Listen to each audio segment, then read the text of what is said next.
Hi, my name is Carrie and I'm 32 years old.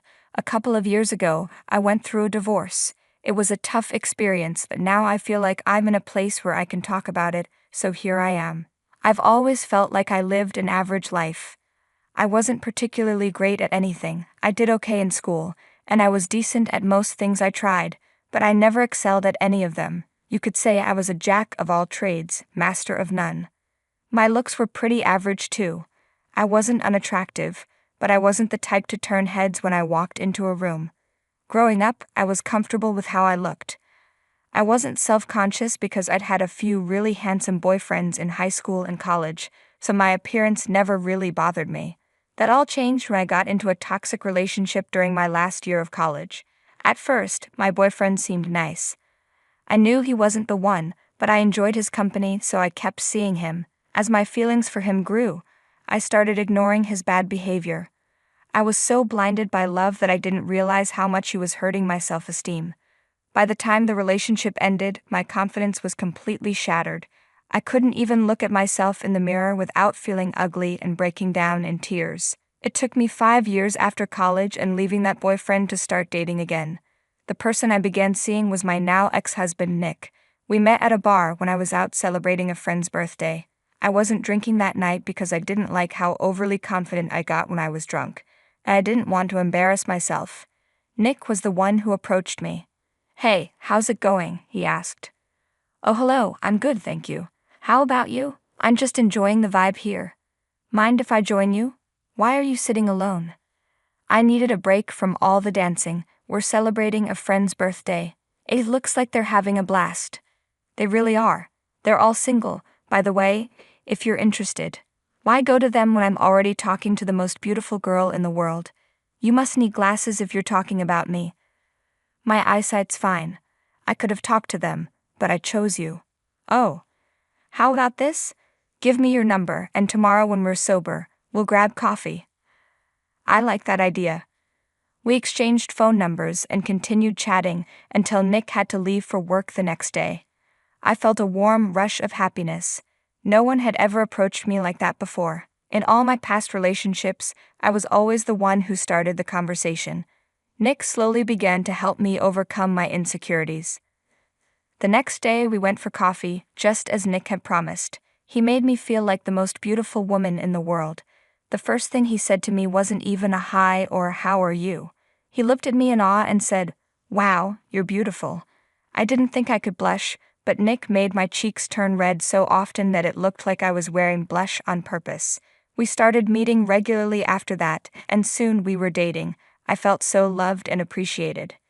Whenever I was with Nick, everything seemed perfect. After dating for a year, we moved in together, and after 2 years, Nick proposed to me at the coffee shop where we had our first date. I was so happy that I said yes through tears.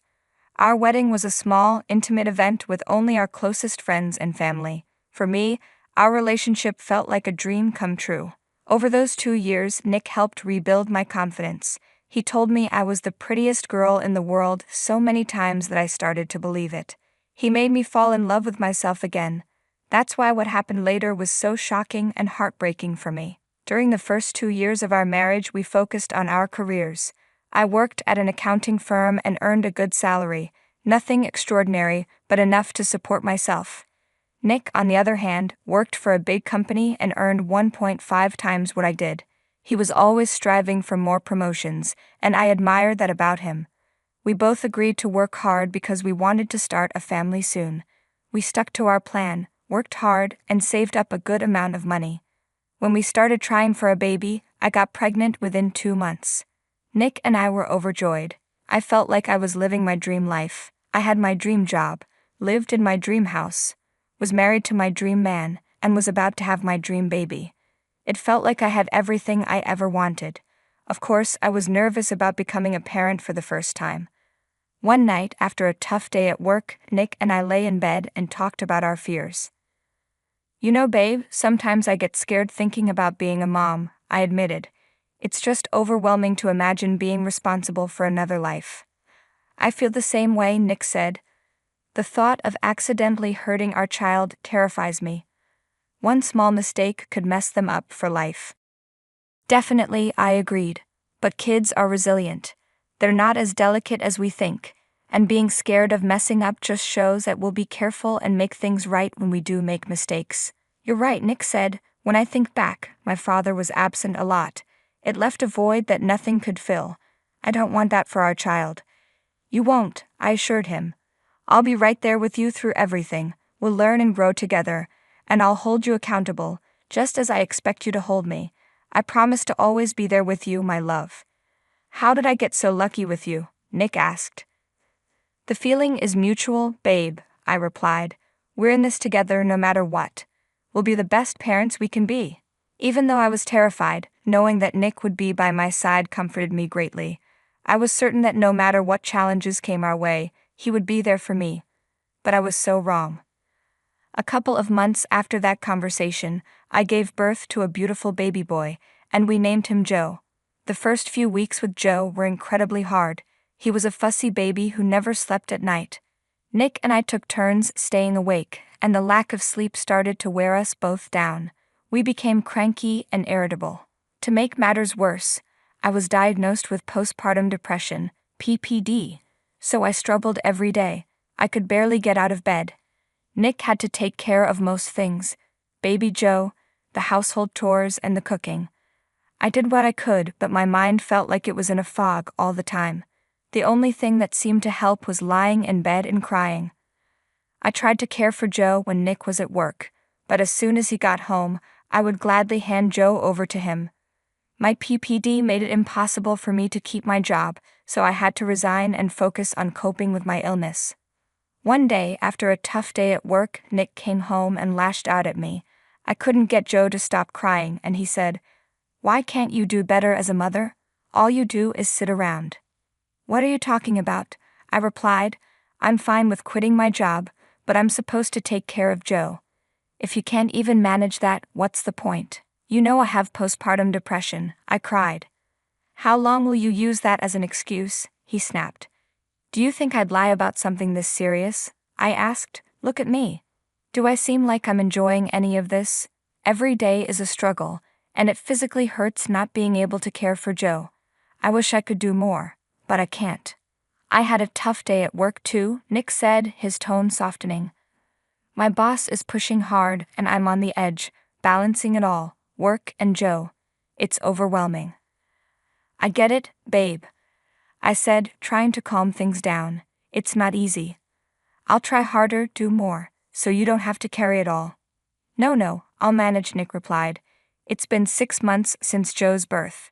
I need to take my role seriously and support you. I don't want you to strain yourself. I'll handle things." "I want to do my part, babe," I said, "for Joe and for us. We're a team, right?" "Yeah, we are," Nick agreed. "We'll figure it out together." Even though I was terrified, knowing that Nick would be by my side comforted me greatly. I was certain that no matter what challenges came our way, he would be there for me, but I was so wrong. I started pushing myself to fight through the fog in my mind. I took care of everything around the house while looking after Joe. The only thing that comforted me was food, which is why I gained about 30 pounds. I didn't have the time or energy to work off all the food I was eating. I began to notice that Nick was spending less and less time at home. He still did his share of the responsibilities, but he was always working late. When he came home, he was too exhausted to talk to me or spend time with me. It hurt a lot because I was already struggling, and the one person who was supposed to be my support wasn't there for me. Every time I asked Nick why he was away so much, he said he was working towards a promotion for us. I just wanted one night with him, but he never seemed to want that. Even on weekends, he would lock himself in his office and work. Over time, I stopped asking and got used to his absence. One day, Nick surprised me by asking me to go with him to a work dinner. I was so excited that he was finally taking me out, so I went shopping and bought a nice dress. I got dressed up, dropped Joe off at my mom's place for the night, and expected a compliment from Nick, but Nick didn't say anything. I let it go, hoping the event would lift his spirits. At the dinner, I met a lot of Nick's colleagues, including his boss, Amelia. She wore a tight red gown that highlighted her figure and looked gorgeous. She approached us confidently with a pretty smile and greeted us with kisses on the cheek. "Hey, I'm Amelia. Are you Nick's wife?" "Yes, I am. My name's Carrie." I thought so. I've heard so much about you. I hope most of it is good. Oh, definitely. You're quite the topic. Sorry for keeping Nick buried in work. I know he'd rather be with his pretty wife. Well, you better get him that promotion then. Oh, believe me, he's very close to getting one. That was good to hear, but the whole time, Nick just looked at the ground. He wouldn't talk to anyone when I was with him, but as soon as he left me to socialize on his own, he was open and laughing. It hurt. By the time the event ended, I was beyond upset, but I didn't bring it up because Nick didn't seem like he wanted to talk.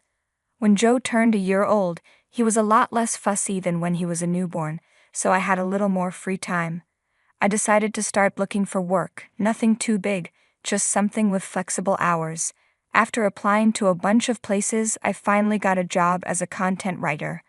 I was paid per article and could submit as many as I wanted, whenever I wanted. It was the perfect job. I excitedly told Nick about it that night at dinner, but he just grunted and gave me a half-hearted congrats. I didn't know why I expected him to be excited or happy for me. It hurt how little he cared, and I cried myself to sleep that night. After that, I kept myself busy with Joe, the chores, and my work. I began to feel better, and the fog started to lift, but there was still a huge hole in my heart that only Nick could fill. One morning, I missed him too much. After putting Joe to sleep, I walked into Nick's office. He wasn't home, but since he spent most of his time in that office, it had become his second room. I wanted to be close to him, so I sat in his office chair, closed my eyes, and took in his scent. When I opened my eyes, I looked at his desk and couldn't help my curiosity. I wanted to know what he did in his office all day. That's when I stumbled upon a manila file that looked out of place among the loose papers in the drawer. I picked it up and looked inside. To my absolute horror, I saw divorce papers. Nick had already signed them. The only space left blank was where I was supposed to sign. My heart shattered. I knew things weren't perfect between us, but I didn't think they were this bad. I still loved Nick, despite his absence. I thought he was just stressed about work and raising a child, but asking for a divorce was too much. I knew I had been difficult to deal with after giving birth to Joe, but I was really sick. There were many things I could have done differently, but at the same time, I felt like I couldn't have done anything. I sat in his office and cried for so long that when Nick came home, he looked surprised to see me sitting there. He saw the file on the table and realized that I had found out. "Nick, I need to know why," I said, my voice trembling. He looked down, avoiding my gaze, and quietly said, "Because I felt like the spark had faded." "Don't lie to me," I demanded. I thought if we were married, Nick would talk to me instead of just walking away, so I asked him, "Do you really want to tell me the truth?" He said, "Yes, for months I've been seeing someone, my boss, Amelia." I was shocked and asked, "How could you?" Nick explained that they spent many late nights at work together, and it just happened. Plus, she was very attractive. I asked, "Why would you do this to me?" Nick responded, "Look at yourself. I could overlook being poor, but you're not attractive anymore. You're so fat and ugly. Pregnancy ruined you. I regret getting you pregnant." I was heartbroken and asked, "How can you regret your own son?" Nick coldly replied, "I'd rather have a hot wife than a son. Sign the papers, I'm marrying Amelia." I was furious and told him he was heartless. I thought he loved us, loved me. But he said, "Things change, Carrie." In that moment, something came over me. I went to our room, packed his things, threw his bag at him, and told him to get out. I also said I would contest the divorce. Without a word, Nick left. I cried the whole night, wondering how he could do this to me and Joe. My sadness turned to anger. I wondered if Nick and Amelia had been having an affair when I went to that business dinner party. Is that what she meant when she said he would get a promotion? I wanted to break something but instead took deep breaths, pulled out my laptop, and looked up Amelia. I found out she was married too. I didn't have proof, but I messaged her husband on Facebook, telling him what I found out. I hoped something would happen and that Nick and Amelia would face consequences. The next morning I forced myself not to look at my phone and focused on taking care of Joe and working. I needed to earn money to afford a lawyer. In the afternoon, I had a visitor. Amelia's husband, Jerry. He looked like he hadn't slept. He awkwardly asked if he could come in, and I let him. We sat in a living room, and he asked how I was holding up. I said I was okay, just trying to wrap my head around everything. Jerry said, "Yeah, I know what you mean. This whole situation is a mess. So why did you come over?" He explained that after my text, he and Amelia had a massive fight. He came over partly to get out of his place and partly to suggest that we get revenge on them together. Revenge? I asked. Jerry explained. They both hurt us deeply. Maybe we can give them a taste of their own medicine. I agree, saying, Nick not only betrayed me, but he also hurt our son. I'm with you on that. They need to understand the pain they caused. So we started planning. Jerry knew people in high positions at Amelia and Nick's company. He was the one who recommended Amelia for the job in the first place. Meanwhile, we tried to collect evidence of the affair. Jerry had access to all of Amelia's messages because her phone was synced with their iPad. He also helped me get a great lawyer. The next few weeks were hectic. We went to court for the divorce. Thanks to my lawyer, who presented a strong case of neglect, I had the judge's favor. During the trial, Jerry and I moved to the next phase of our plan. He contacted his friends at the company and informed them of Amelia's misconduct. Within a few days, both Nick and Amelia were fired. With proof of Nick's neglect and his unemployment, I won the case and got full custody of Joe. I also got more than half of our marital assets, making me financially stable. Nick and Amelia found out what Jerry and I had done, and they tried to contact us, leaving messages and emails, but we ignored them. Jerry and I started hanging out a lot after this ordeal, bonding over our heartbreak and betrayal. Eventually, we realized we have feelings for each other. Nick's constant neglect made me lose my love for him, and his actions sealed the deal. Jerry and I started dating a year after everything happened, and we still are to this day. He's great with Joe and has accepted him as his own son. A year and a half after Jerry and I started dating, Nick reached out to me. He had stopped trying to contact me 2 months after the court hearing since I never replied. He asked if we could meet at a cafe near my place. After discussing it with Jerry, I agreed. When I saw Nick, he looked haggard, like he hadn't been sleeping or eating. I have to admit, it felt satisfying to see him like that. He asked, "What's up?" "Make it quick. Jerry's waiting for me outside." "Jerry? Why is he waiting for you?" he asked. "Oh, we're together," I replied. Nick got angry and said, "You got mad at me for sleeping with my boss, and here you are sleeping with her ex-husband." I calmly explained, "Jerry and I got together after what you and Amelia did. Our relationship was completely over when Jerry and I started dating. It's very different from what you did. Is this why you called me?" Nick looked embarrassed and said, "This is really embarrassing, but Amelia and I are pregnant and we're struggling a lot financially. It's putting a strain on our relationship. Do you think you could help me out a little?" I was shocked and replied, "Are you out of your mind? It's embarrassing that you're asking your ex-wife to lend you money to support your affair partner's baby. You're pathetic, Nick. Never contact me again." I couldn't believe his audacity. I walked out of that cafe with my head held high, feeling beyond satisfied. I had a loving boyfriend, an amazing son, and a good job that paid well, thanks to Jerry. I didn't know what happened to Nick and Amelia, and I didn't care. I was happy with my life and decided to put the past behind me. This whole experience prompted me to reinvent myself, and now I'm a completely different and better person. Thank you for listening to my story. The doorbell rang at exactly 8:47 a.m. on a Sunday, the kind of precise timing that could only mean bad news. I knew it was Quentin before I even opened the door. After 15 years of marriage, you develop a sixth sense for incoming storms. I'm Willow, and this is the story of how I turned my ex-husband's greed into his worst nightmare. "We need to talk about the house," Quentin said, brushing past me into the foyer, without waiting for an invitation. The morning sun caught his expensive new watch, probably a gift from Avery, his 20-something fiancé. "There's nothing to talk about." I crossed my arms, staying by the door. The divorce settlement was clear. "The house is mine." He ran his fingers along the kitchen counter, the same granite we'd picked out together years ago. "Things change, Willow. I've been talking to my lawyer." My stomach dropped. When Quentin started sentences with "my lawyer," it usually meant trouble, big trouble. "I helped build this place," he continued, his voice taking on that smooth, practiced tone he used in court. "I'm entitled to half its current value, and given the market." He smiled, all teeth and no warmth. That's quite a sum. You're joking. But I knew he wasn't. This was classic Quentin, waiting until the property value skyrocketed before making his move.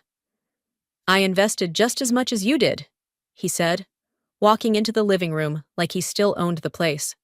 Remember those 60-hour weeks I pulled to afford the custom cabinets you wanted? Remember the affair you had with your paralegal while I was picking out those cabinets? The words shot out before I could stop them. His jaw tightened. Ancient history, Willow. I'm here to discuss business. My phone buzzed. A text from Vada. Still on for brunch? I ignored it. Get out, I said quietly. You have two options. He pulled out an envelope, setting it on the coffee table. You can either buy me out at fair market value, or we can force a sale and split the proceeds. My lawyer's details are inside. The judge awarded me the house, Quentin. It's done. He laughed. That condescending chuckle that used to make me feel 2 inches tall. There's always a loophole, honey. You should know that by now. I've found one, and I'm exercising my rights. The fury building inside me must have shown on my face because he took a step back. Don't make this ugly, Willow. Just sell the house. We'll both walk away with a nice profit. This is my home, I said, my voice shaking. I rebuilt my life here after you left. I painted every room. I planted that garden. I made this place mine. And now it's time to cash out. He headed for the door, pausing with his hand on the knob. You have 48 hours to decide. After that, my lawyer files the paperwork. The door clicked shut behind him, and I sank onto the stairs, my legs suddenly weak. Through the window, I watched him climb into his shiny new Tesla, another toy probably funded by Avery's family money. My phone buzzed again. Vada. Hello? Earth to Willow? I picked up the envelope with trembling hands. Inside was a formal letter from his lawyer, outlining his claim to the property. The numbers made my head spin. Change of plans, I texted Vada. Need to see you ASAP. Emergency. Her response was immediate. On my way, wine or whiskey? Both, I replied. I walked through my house, touching the walls, the door frames, the windowsills. Every inch held memories. The kitchen where I'd learned to make pasta from scratch during those lonely post-divorce months. The living room where I'd hosted my first newly single Christmas. The garden that had become my therapy. My phone lit up with another text, this time from my sister Michaela. Just saw Q's car leaving your street. You okay? I stared at the message, an idea starting to form. Quentin wanted to talk about the house's value? Fine, let's talk about value. Let's show everyone exactly what kind of man was trying to take my home. I'm okay, I texted back. Actually, I'm thinking of having an open house next weekend. Think you could help spread the word? The response came quickly. Open house? Are you selling? No, I typed, a smile spreading across my face for the first time that morning. Just showing off some of the house's features.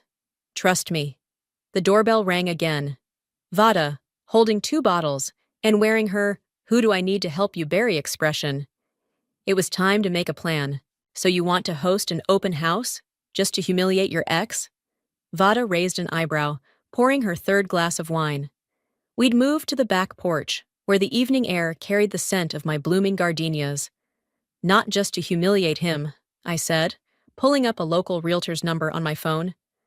To show everyone exactly who he is, including his fiancée.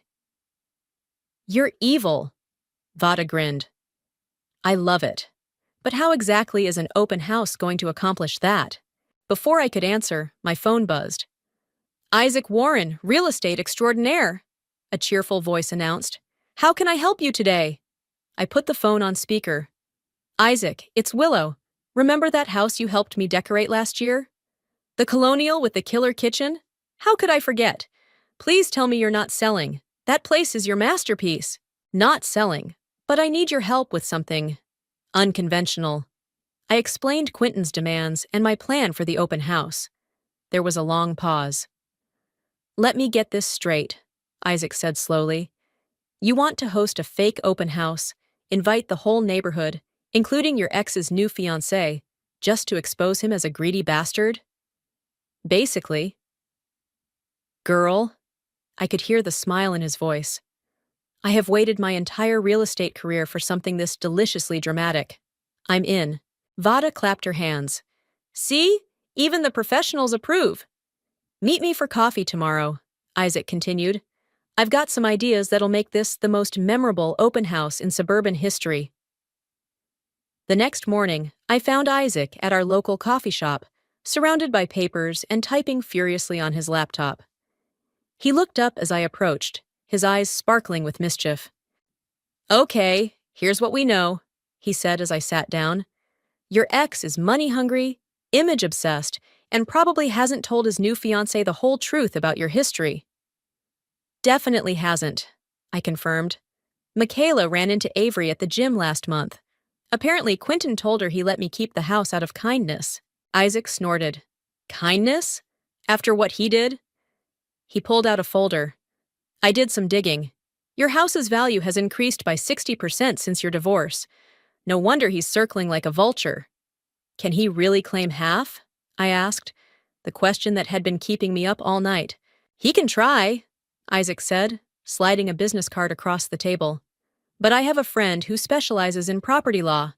She says his case is weak, especially given the clear divorce settlement. This is about intimidation, not law. My phone lit up with a text from Michaela. Called everyone I know. They're all coming Saturday. This better be good. It will be, I muttered. Here's my plan. Isaac leaned forward, lowering his voice. We stage the house like a normal open house, but we'll strategically place photos and documents that tell the real story. The renovation receipts you paid for alone will raise eyebrows. And the credit card statements showing his affair? I asked, pulling out my own folder. The ones he doesn't know I kept? Isaac's eyes widened. You beautiful, prepared woman. Yes, those too. We'll make it subtle. Just enough information scattered around that people can piece it together themselves. Vada's handling the guest list, I said, scrolling through my messages. She's invited half the country club, including Avery's parents. Perfect. Isaac started typing again. I'll create a proper listing presentation, complete with the house's history, including the original ownership documents and, he paused for effect, the divorce settlement he signed. My hands shook slightly as I sipped my coffee. What if this backfires? What if I look like the bitter ex-wife? Isaac reached across the table, squeezing my hand. Honey, you're not bitter. You're protecting what's yours. There's a difference. Besides, he winked, I've seen enough real estate drama to know karma always finds a way. Speaking of karma, I pulled up my email. Quentin just sent another threat. Says if I don't respond by tomorrow, he's filing the paperwork. Perfect timing, Isaac said. Let him file. By Saturday evening, he'll wish he'd never set foot in that house again. My phone buzzed with another text, this time from my brother Benson. Are you sure about this? Maybe we should talk first. Your brother? Isaac asked, noting my frown. Yeah. He thinks I should just sell and avoid the drama. And what do you think? I looked around the coffee shop, remembering all the mornings I'd spent here after Quentin left, planning my new life. I think it's time to stop running from drama and start directing it. Isaac raised his coffee cup. To the best open house ever. To karma, I replied, clinking my cup against his. Saturday couldn't come fast enough.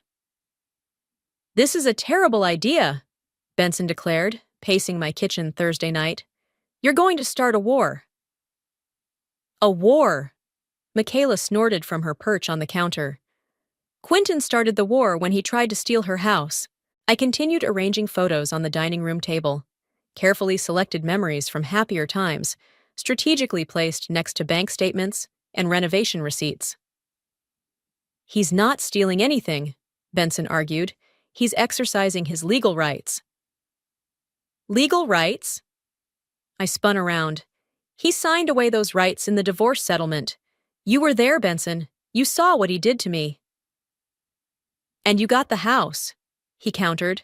Maybe it's time to sell, move on, start fresh somewhere new. Michaela jumped down from the counter. Are you seriously defending him right now? I'm trying to protect our sister from making a huge mistake. Benson's voice rose. You think Quentin's just going to take this public humiliation lying down?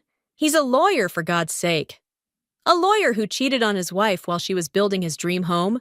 Michaela shot back. He deserves whatever's coming. The doorbell rang, interrupting their argument. Isaac walked in carrying a professional-looking presentation board and several folders.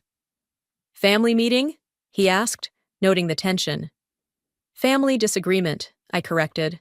Benson thinks we should call this off. Isaac set down his materials.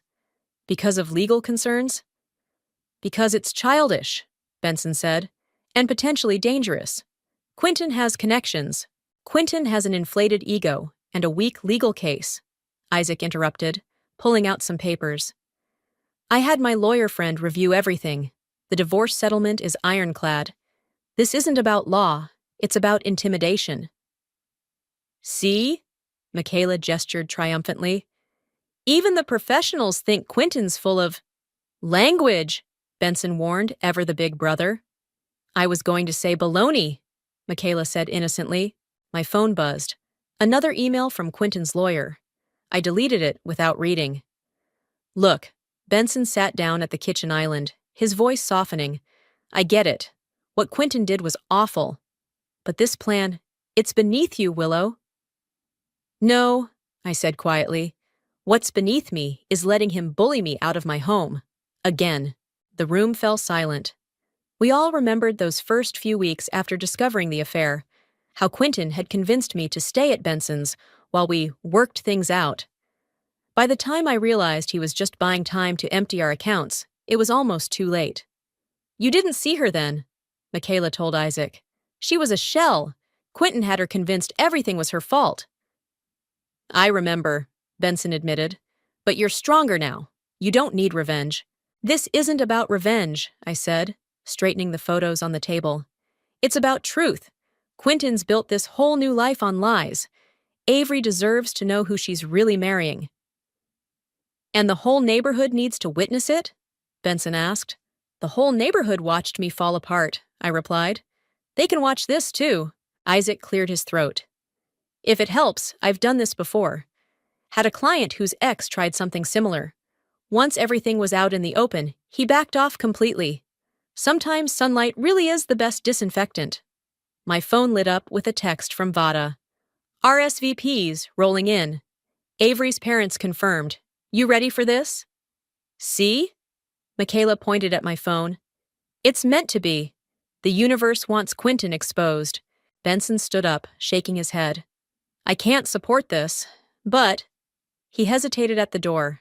I'll be there, in case things go sideways. After he left, Michaela hugged me tight. He'll come around. You know how he gets. Always trying to protect everyone. Speaking of protection, Isaac pulled out a business card. I hired security for Saturday, just in case Quentin loses his cool. I stared at the dining room table, at the carefully arranged evidence of my ex-husband's betrayal. Do you think Benson's right? Am I making a huge mistake? No, Michaela said firmly. You're standing up for yourself. Finally. Besides, Isaac added, arranging his presentation materials, the best revenge isn't just exposing the truth, it's doing it with style. My phone buzzed again, this time with a message from an unknown number. Avery. Looking forward to seeing your beautiful home on Saturday. Quentin's told me so much about it. I showed the message to Michaela and Isaac. Oh, honey, Michaela grinned. You have no idea what you're walking into. Save that text, Isaac advised. It'll make a nice addition to our display. Looking around my kitchen, at the evidence of my past, the support of my present, and the promise of justice to come, I finally felt ready. Saturday would change everything. Saturday arrived with perfect open house weather, sunny with a chance of karma. Isaac had transformed my home into a real estate showcase, complete with professional photos and property details mounted on elegant displays. The doorbell rang at exactly 1:45 p.m., 15 minutes before the official start time.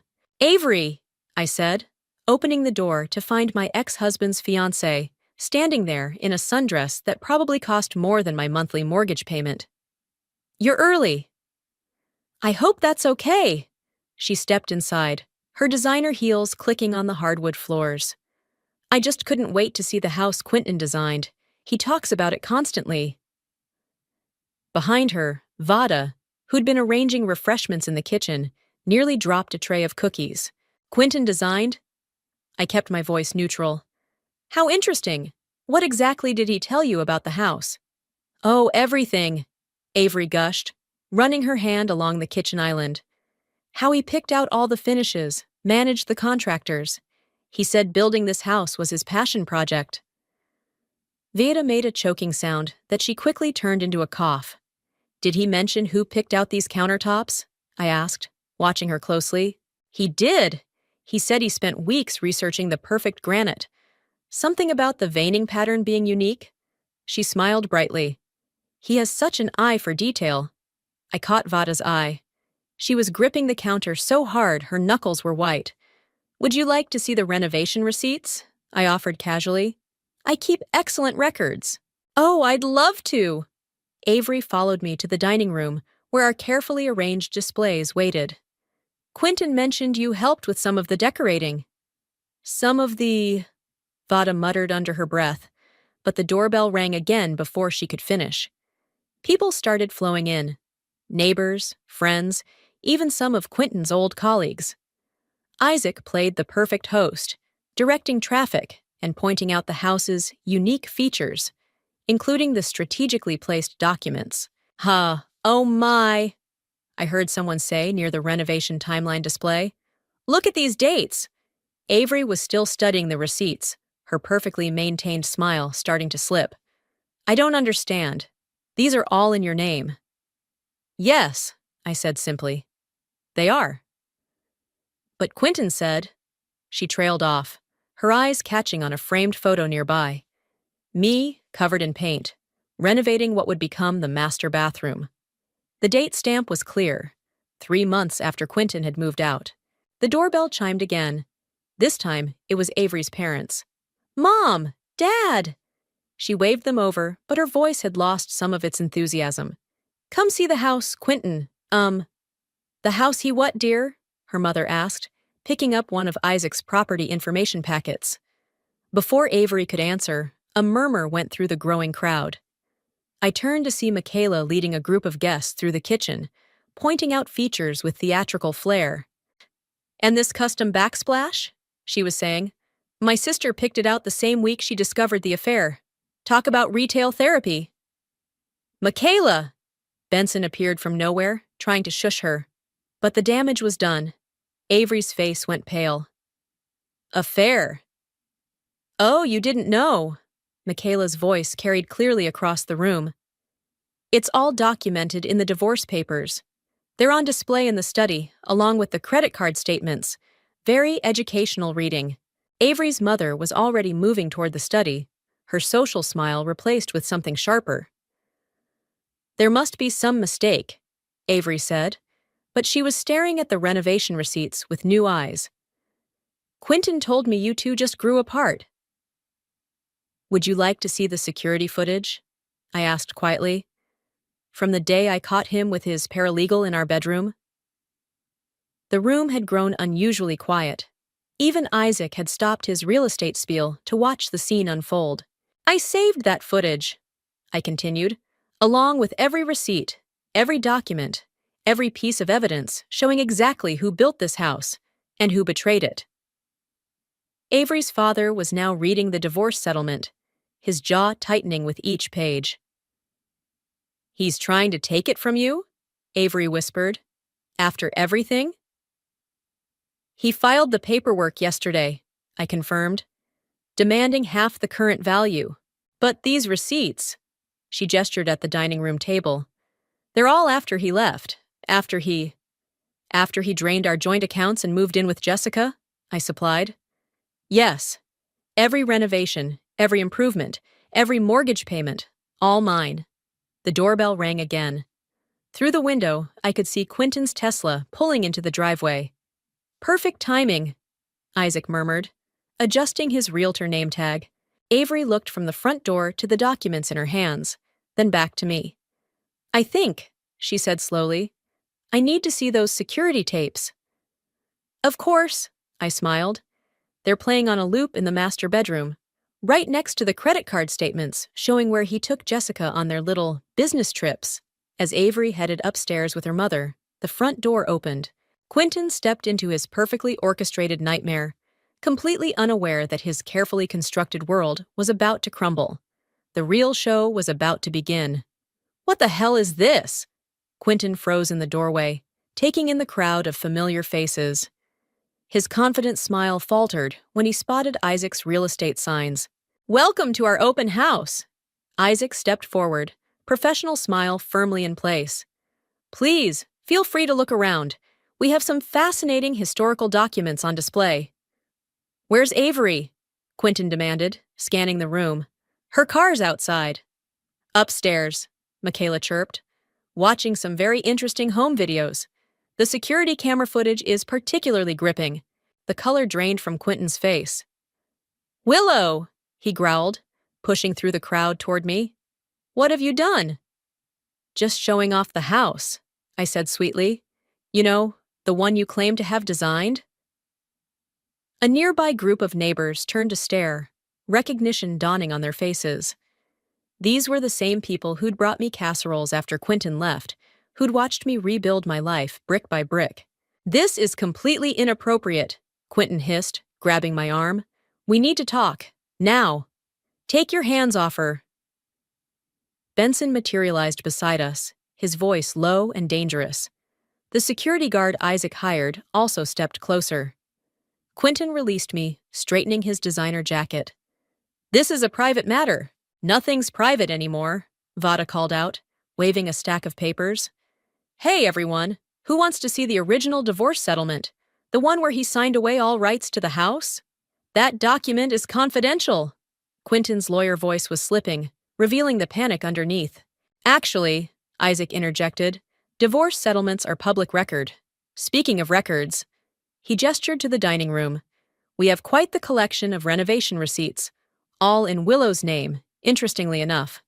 The crowd was growing larger, people drawn to the unfolding drama like moths to flame. I spotted several of Quentin's country club friends whispering among themselves. You can't do this, Quentin said, but his voice had lost its authority. This is harassment. Quentin? Avery's voice cut through the murmurs. She stood at the top of the stairs, her mother beside her, both women's faces rigid with anger. We need to talk. Honey, whatever she's told you. She didn't tell me anything, Avery interrupted, descending the stairs. You did. Through your lies. She held up her phone, showing a paused video. Would you like to explain why there's footage of you and Jessica in this house, dated 3 days before our first date? The room fell silent. Someone in the back whispered, Oh, snap! That's not... I can explain. Quentin looked around wildly, finally spotting Avery's father emerging from the study, divorce papers in hand. Young man, Avery's father said, his voice carrying the weight of old money and influence. I believe we need to discuss the prenuptial agreement my lawyer drew up, specifically the morality clause. Sir, this is all a misunderstanding. The only misunderstanding, Avery's mother cut in, is that we believed you were a man of integrity. Quentin spun toward me, his composed facade cracking completely. You planned this. You orchestrated this whole thing just to destroy me. No, Quentin, I said calmly. You destroyed yourself. I'm just providing the evidence. Evidence of what? He sneered. That you're a bitter ex-wife who can't move on? Evidence that you're trying to steal my house, I corrected. Again. But this time, everyone knows the truth. How you drained our accounts, how you lied about building this place, how you're trying to profit from my hard work. A flash went off. Someone was recording on their phone. Quentin's eyes darted around the room, finally registering the hostile faces surrounding him. This isn't over, he threatened, backing toward the door. Oh, it is, Avery said. She pulled off her engagement ring and dropped it into his jacket pocket. By the way, my father's firm will be very interested in how you handle client accounts, given your history with joint finances. The crowd parted as Quentin stumbled backward, his carefully constructed world collapsing around him. He yanked open the front door, nearly running into the local news reporter Michaela had invited. "Mr. Rodriguez," the reporter called out. "Care to comment on the property dispute?" The door slammed so hard the windows rattled. Through them, we watched Quentin practically sprint to his Tesla. "Well," Isaac said into the silence that followed, "I believe that concludes our formal presentation. The refreshment table is in the kitchen, and all displays will remain up for another hour." As the crowd broke into excited chatter, Avery approached me. "I'm so sorry," she said quietly. "I had no idea." "Neither did I at first," I replied. "But now you do, that's what matters." She nodded, then managed a small smile. "Beautiful house, by the way. You did an amazing job with it." As she left with her parents, Vada appeared at my side. "Think he'll still try to claim half?" I watched Quentin's car speed away, taking his threats and lies with it. Somehow, I doubt it. The house seemed to settle around us, as if finally shrugging off the last traces of its painful past. This was my home, and now everyone knew it. The aftermath of Quentin's exit was anything but quiet. My house had transformed into a buzzing hive of gossip and revelations, with clusters of people huddled around each display of evidence. "Did you see his face when Avery mentioned the security footage?" A woman in tennis whites whispered loudly to her friend. "Priceless!" Isaac was in his element, guiding groups through the house like a museum curator. "And here," he gestured to the kitchen, "is where Willow installed the custom cabinetry, after completely refinancing the house in her name alone." My phone wouldn't stop buzzing. Messages poured in from people who couldn't make it, demanding details. The local community Facebook group was already lighting up with snippets of what had happened. "You might want to see this," Michaela said, holding up her phone. On the screen was a post from Jessica, Quentin's former paralegal. "For what it's worth, I'm sorry. He lied to me too." Before I could respond, the front door burst open again. Quentin had returned, but this time he wasn't alone. His lawyer, Marcus, followed him in, looking distinctly uncomfortable. "This ends now," Quentin announced, his voice shaking with rage. "Marcus, show her the injunction." Marcus cleared his throat. "Actually, Quentin, given what I've just witnessed." "Show her." "I'm withdrawing as your counsel," Marcus said firmly, "and I strongly advise you to leave." The crowd pressed closer, phones raised. Someone was definitely live streaming this. "You can't withdraw," Quentin sputtered. "We have a solid case." "We had a case based on your version of events," Marcus corrected. "These documents tell a very different story." He turned to me. "Mrs. Holmes, I apologize for any distress my office may have caused you." "This is ridiculous," Quentin shouted. "She orchestrated this whole circus to humiliate me." "No," Avery's father stepped forward.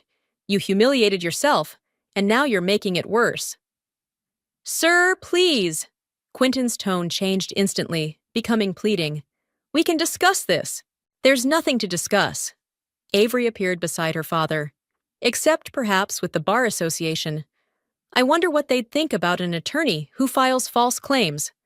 The security guard moved closer to Quentin, who was starting to look trapped. "You think this makes you the victim?" He turned to me, desperation in his eyes. "You think this little show proves anything?"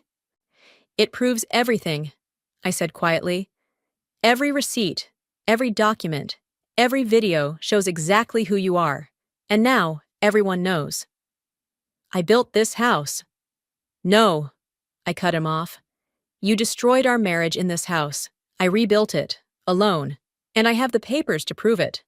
Papers that will hold up beautifully in court," Isaac added cheerfully. "Should you decide to pursue your claim." Quentin looked around wildly, finally seeing what he'd walked into. A room full of witnesses, documentation of his lies, and several recording phones. "You'll regret this," he threatened, but his voice cracked. "The only regret," Benson spoke up, "would be letting you take one more thing from my sister." Quentin, Marcus said firmly, we're leaving, now. But Quentin wasn't done. In a last, desperate move, he grabbed one of the display boards, sending documents scattering across the floor. The security guard moved instantly, but not before Vada stepped forward, her wine glass tipping, accidentally, onto Quentin's expensive suit. Oops, she said sweetly. Red wine is such a nightmare to get out. Almost as bad as lipstick on collar shirts, right? The reference to his affair wasn't lost on anyone. A ripple of laughter went through the crowd. This isn't over, Quentin said again, but this time no one was listening. Marcus practically dragged him toward the door. If you say one more word, I'll report you to the bar myself. As they left, I heard Marcus mutter, You're lucky if she doesn't sue you for harassment. The door closed behind them, and for a moment there was complete silence. Then someone started clapping. The applause spread through the room, punctuated by cheers and whistles. I felt hands patting my back, heard voices offering support and congratulations. Well, Isaac said, straightening his name tag, I believe that's what we call a successful showing. Very successful, Avery's father agreed, though I suspect my daughter's wedding plans might need some adjusting. Dad! Avery rolled her eyes, but she was smiling. I think I dodged a bullet. My phone buzzed again. A message from Marcus. Withdrawal papers filed. Claim against property withdrawn. My sincere apologies. I showed the message to Vada, who raised her nearly empty wine glass. To Karma! To Karma! The room echoed. As the crowd began to thin, I looked around my house, my undisputed, fully mine house, and felt the last weight of Quentin's threats lift from my shoulders. Sometimes the best revenge isn't served cold. Sometimes it's served with wine, witnesses, and irrefutable evidence. The sun was setting by the time the last guests left, casting long shadows across my victory battlefield. Empty wine glasses and scattered documents told the story of the afternoon's drama. I can't believe you actually pulled it off, Benson said, helping me collect the evidence displays. I really thought this would backfire. Have a little faith in your sister, Michaela called from the kitchen, where she was loading the dishwasher. Though I have to admit, the wine stain was a nice touch, Vada. Pure instinct, Vada grinned, scrolling through her phone. Oh my God, you guys need to see the community Facebook page. Someone posted the whole thing. The comments are savage. My phone rang. Isaac's name flashing on the screen. You'll never guess who just called me, he said without preamble. Avery's father. He wants to list their country club property. Says he prefers working with agents who have, quote, a strong moral compass. Karma keeps on giving, Vada whispered loudly. The doorbell rang again. This time it was Jessica, Quentin's former paralegal, looking nervous and clutching a manila envelope.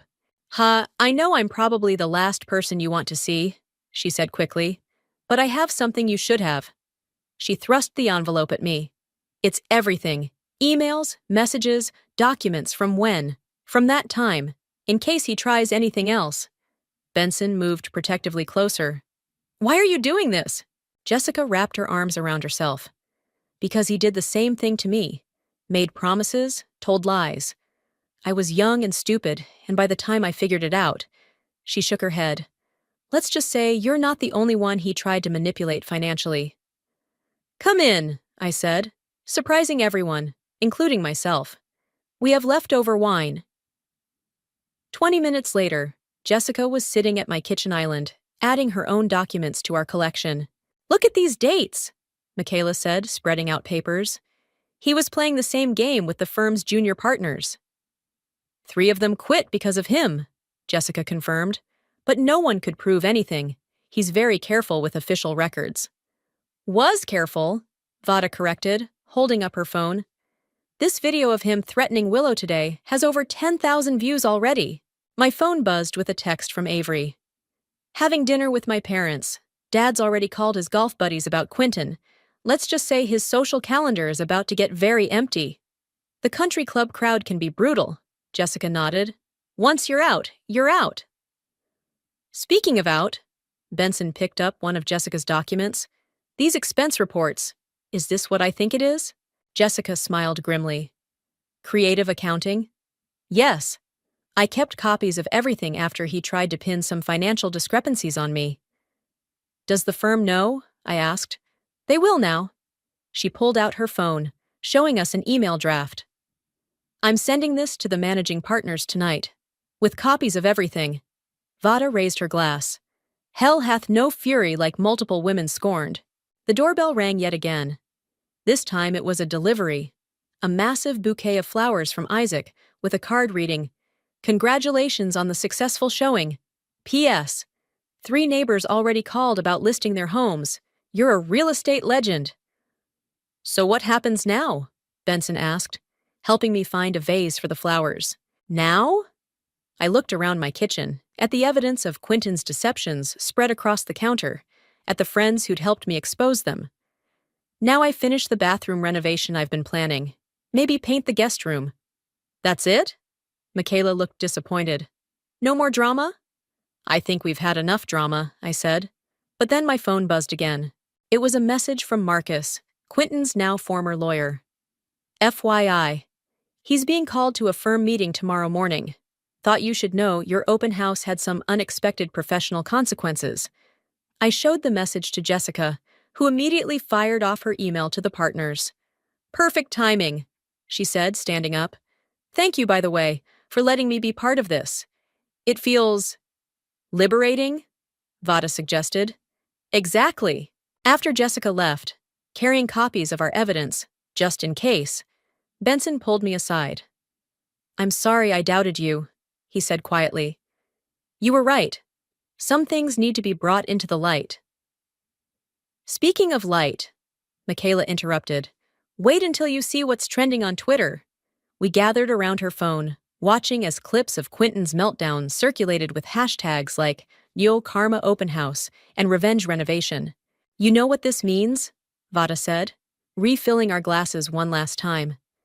You're not just keeping your house. You've made sure he can never try this with anyone else. Looking around my kitchen, at the evidence of justice served, at the flowers celebrating victory, at the faces of those who stood by me, I felt something settle into place. This house wasn't just mine anymore. It was a symbol of standing up to bullies, of exposing lies, of women supporting women. And somewhere across town, Quentin was learning that karma doesn't just knock. Sometimes it holds an open house. The morning sun streamed through my kitchen windows, catching the fresh paint on the walls.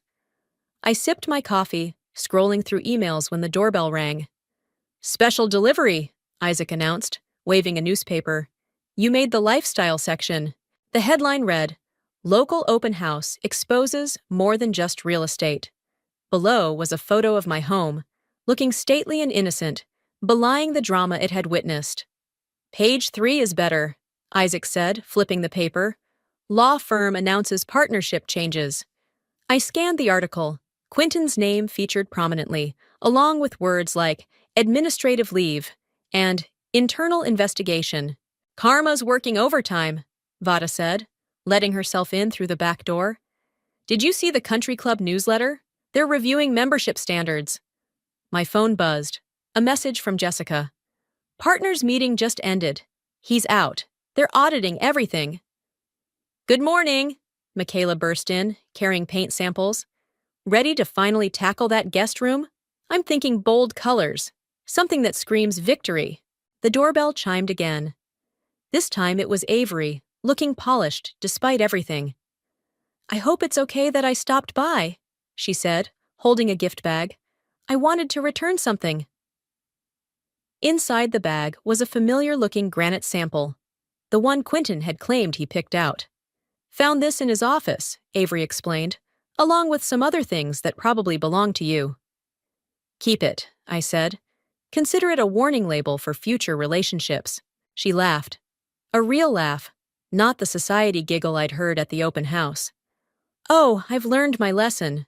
Actually, that's partly why I'm here. Dad's hosting a charity event next month. It's for a women's shelter that helps victims of financial abuse. We'd love it if you'd speak. Me? You stood up to him, Avery said simply. You exposed the truth. Do you know how many women have reached out to me since the video went viral? They all have similar stories. Speaking of stories, Isaac interrupted, checking his phone. The real estate board wants you to know that your house's value just increased another 10%. Apparently, infamy is good for property values. The doorbell rang yet again. Benson walked in, carrying coffee for everyone. "Guess who I just saw at the courthouse?" he asked, distributing cups. Quentin, looking very unlawyer-like, being served with papers. Apparently, the firm's junior partners are filing a class action. Jessica's evidence really opened the floodgates, Vada noted, pulling up more news on her phone. "It wasn't just her evidence," I said.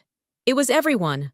All of us standing together, sharing our stories, exposing the truth." Speaking of sharing, Michaela held up the paint samples. "We really need to decide on these colors." Actually, I looked around my kitchen at the people who'd helped me reclaim not just my house, but my power. "I have a better idea." I grabbed a piece of paper and started sketching. "What if we turned the guest room into a home office? I could use it to help other women navigate their own legal battles." "Perfect," Avery exclaimed. "Dad knows some excellent attorneys who'd love to help.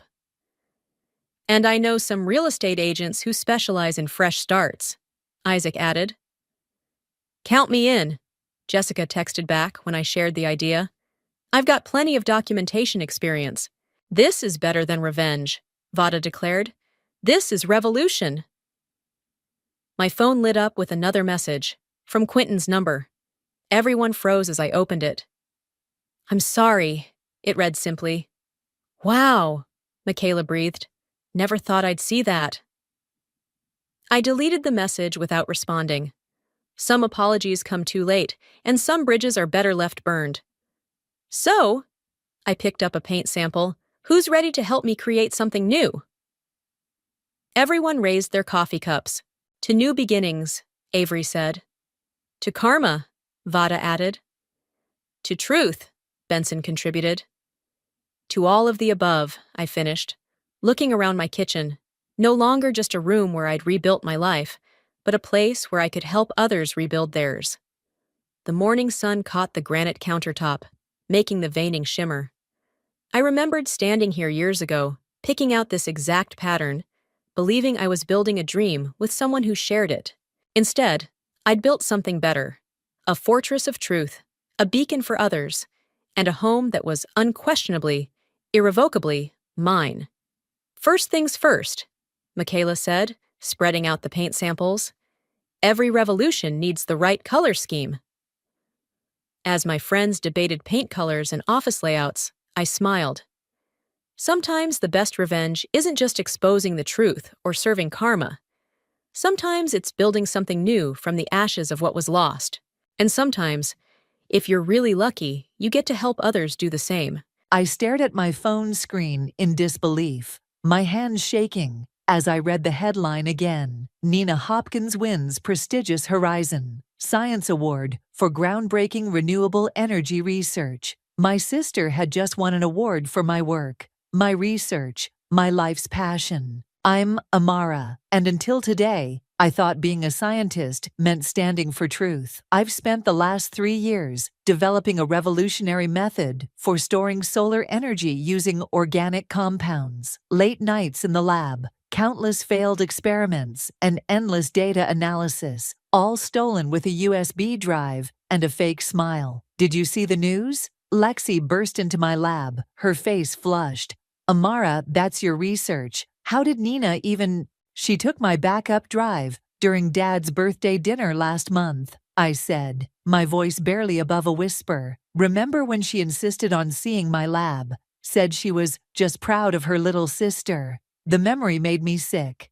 Nina had always been the golden child, charming, social, the one who could do no wrong. But this was a new low. My phone buzzed again. Dad's message popped up. "Family dinner tonight to celebrate Nina's award. Be there by 7. No excuses."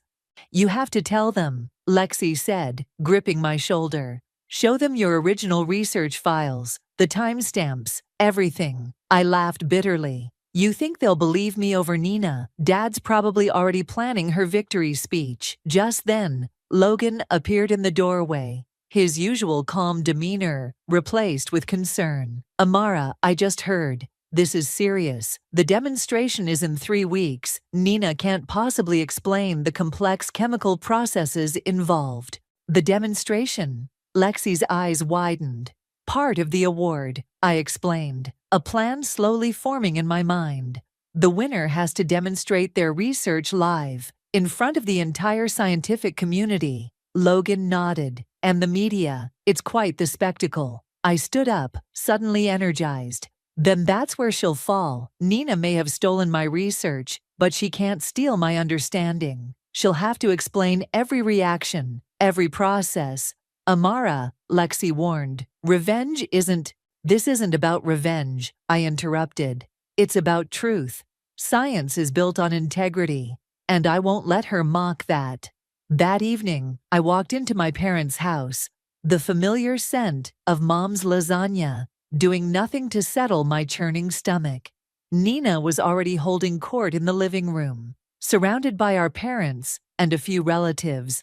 Little sis, she beamed, pulling me into a hug. Can you believe it? All those hours in the lab finally paid off. I felt bile rise in my throat, but forced a smile. Congratulations. The demonstration should be interesting. Something flickered in her eyes. Fear, maybe, but she recovered quickly. Oh, I can't wait to show everyone. Dad, did I tell you about the organic compound matrix? As Nina launched into a garbled explanation that made me cringe, Dad beamed with pride. Mom kept taking photos, probably for social media. Nobody noticed my white knuckles or clenched jaw. A toast. Dad raised his glass. To Nina, following in my footsteps in the scientific community. I always knew you had it in you. I couldn't help myself. Really, I thought you said Nina barely passed her chemistry classes in college. The room went silent. Nina's smile faltered. Amara, Mom scolded. Don't be jealous. This is your sister's moment. Yeah, Amara, Nina added, her voice honey-sweet, but her eyes cold. We can't all be winners. I stood up abruptly. I need some air. Outside, I leaned against the porch railing, taking deep breaths of the cool evening air. My phone buzzed. A message from Logan. Committee head Sadie Mack wants to meet Nina tomorrow to discuss technical details. Thought you should know. A small smile played on my lips. Nina might have stolen my research, but she couldn't steal years of knowledge. The demonstration would be her undoing. I just had to wait. Everything okay? Dad's voice startled me. He joined me on the porch, concern etched on his face. Dad, I started, then stopped. What could I say? That his perfect daughter was a fraud. That I had proof but knew he wouldn't believe me.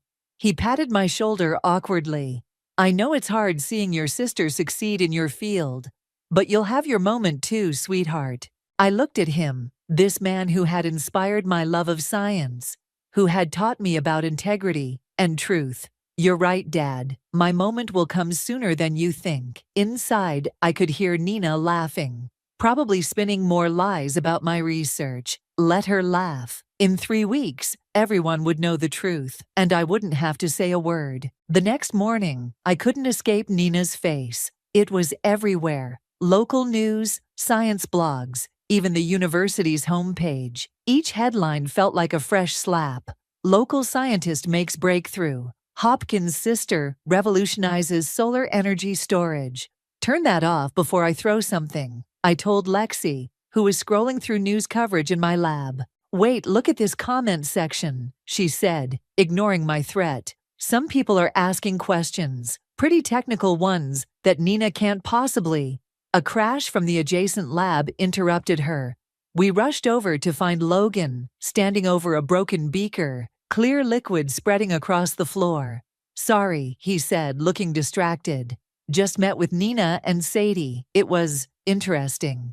Spill it, I demanded, tossing him paper towels. How bad was she? Let's just say Sadie's eyebrows nearly disappeared into her hairline when Nina couldn't explain basic molecular binding principles. He started mopping up the mess, But here's the thing, Nina somehow charmed her way through it, kept redirecting questions, making jokes about being nervous.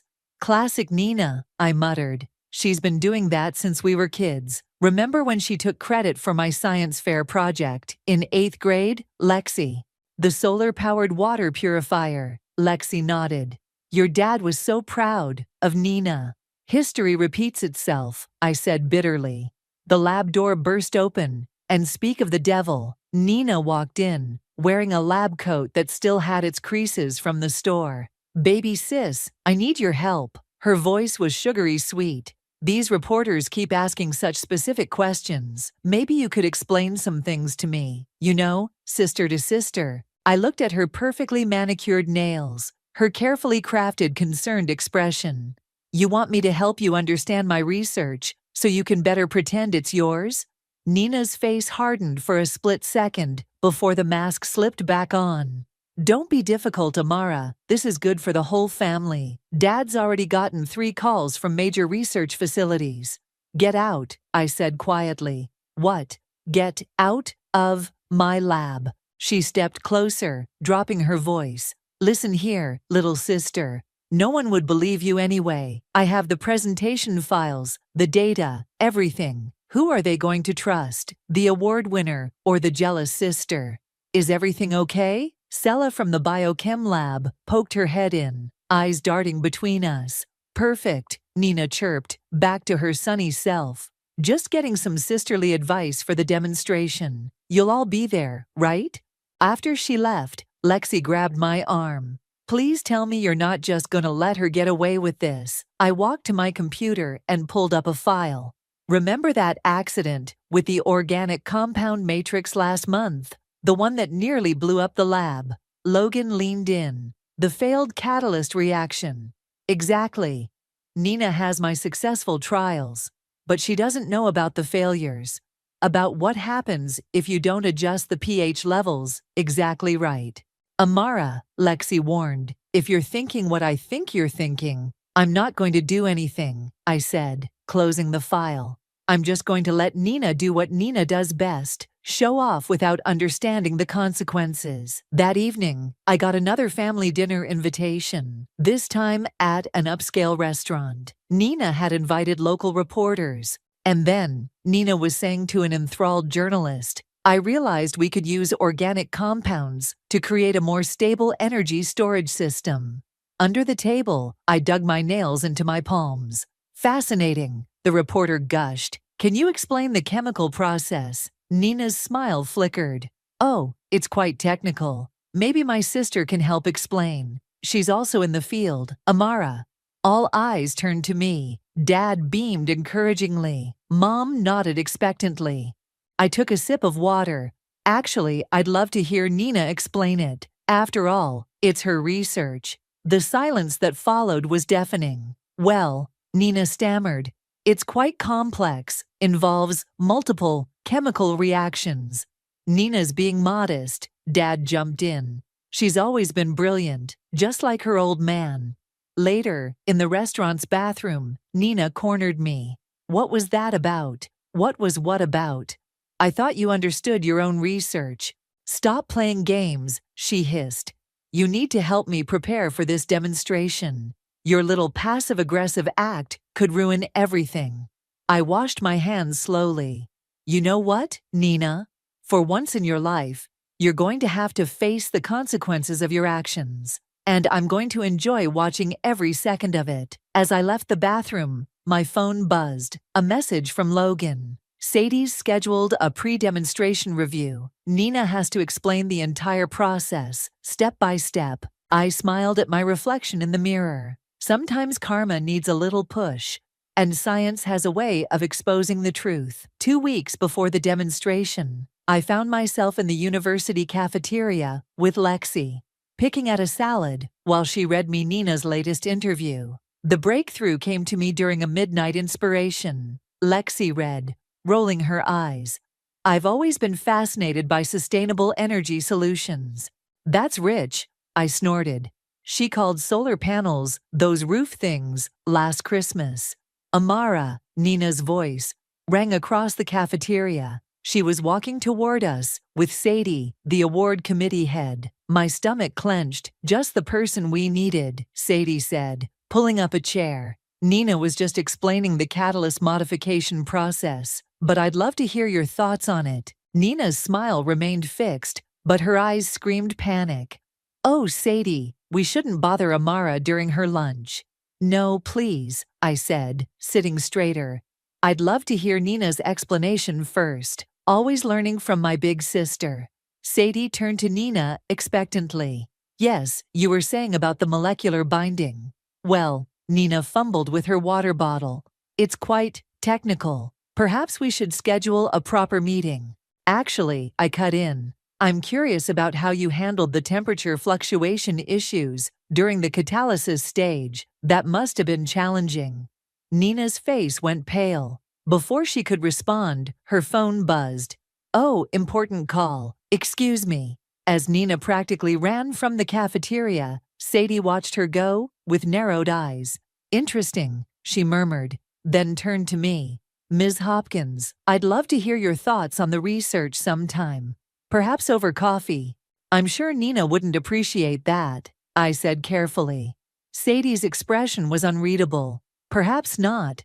After she left, Lexi grabbed my arm. Did you see Nina's face? She's terrified. Good, I said, but my satisfaction was interrupted by a memory. Daddy, look. I was 12. Proudly holding up my science project. I made a mini wind turbine.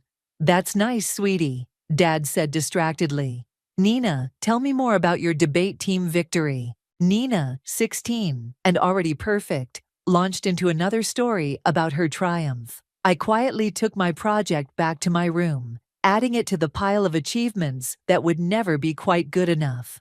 Earth to Amara, Lexi waved her hand in front of my face. Where'd you go? Just remembering something, I said, shaking off the memory. Logan appeared at our table, looking worried. Nina's in the lab, trying to recreate your experiments. She's going to hurt herself, or worse, blow something up.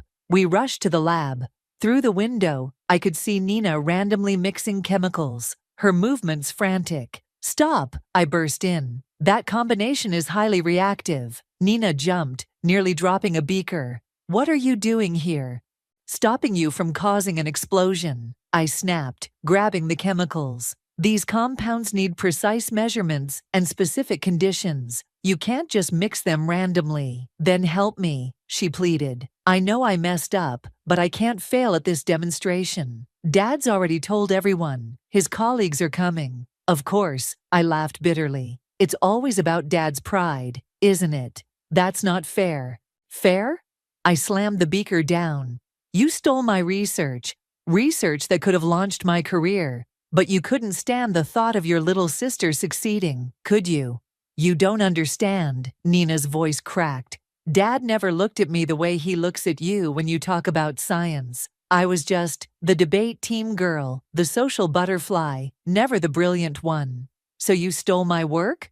I found the drive, and I just wanted him to be proud like that, just once. For a moment, I almost felt sorry for her. Then I remembered all the times she'd taken credit for my work, all the times she'd dismissed my achievements. The demonstration is in 2 weeks, I said coldly. Better study up. As I turned to leave, she called out, Remember when we were kids? How we used to pretend we were famous scientists? Yeah, I paused at the door. Funny how things turn out. Outside, Lexi was waiting. You okay? No, I admitted. But I will be, after the demonstration. My phone buzzed, a message from Dad. Dinner tonight. Need to discuss Nina's presentation. Bring your lab notes to help your sister prepare. I showed Lexi the message. Still think I should feel bad? Nope, she said. Let karma do its thing. I looked back through the lab window. Nina was staring at the chemicals like they were written in alien language. In 2 weeks, everyone would know the truth. The thought should have made me happy, but instead, I felt a strange mix of satisfaction and sadness. Some family bonds, once broken, can never be repaired, but some truths need to be told, no matter the cost. 10 days before the demonstration, the whispers started. I first noticed them in the research wing. Scientists huddled in corners, conversations stopping when Nina walked by. My sister's confident strut had devolved into a nervous shuffle. "Did you hear?" Logan cornered me by the coffee machine. Nina completely bombed the preliminary review meeting, couldn't explain basic principles of her own supposed research. Her research?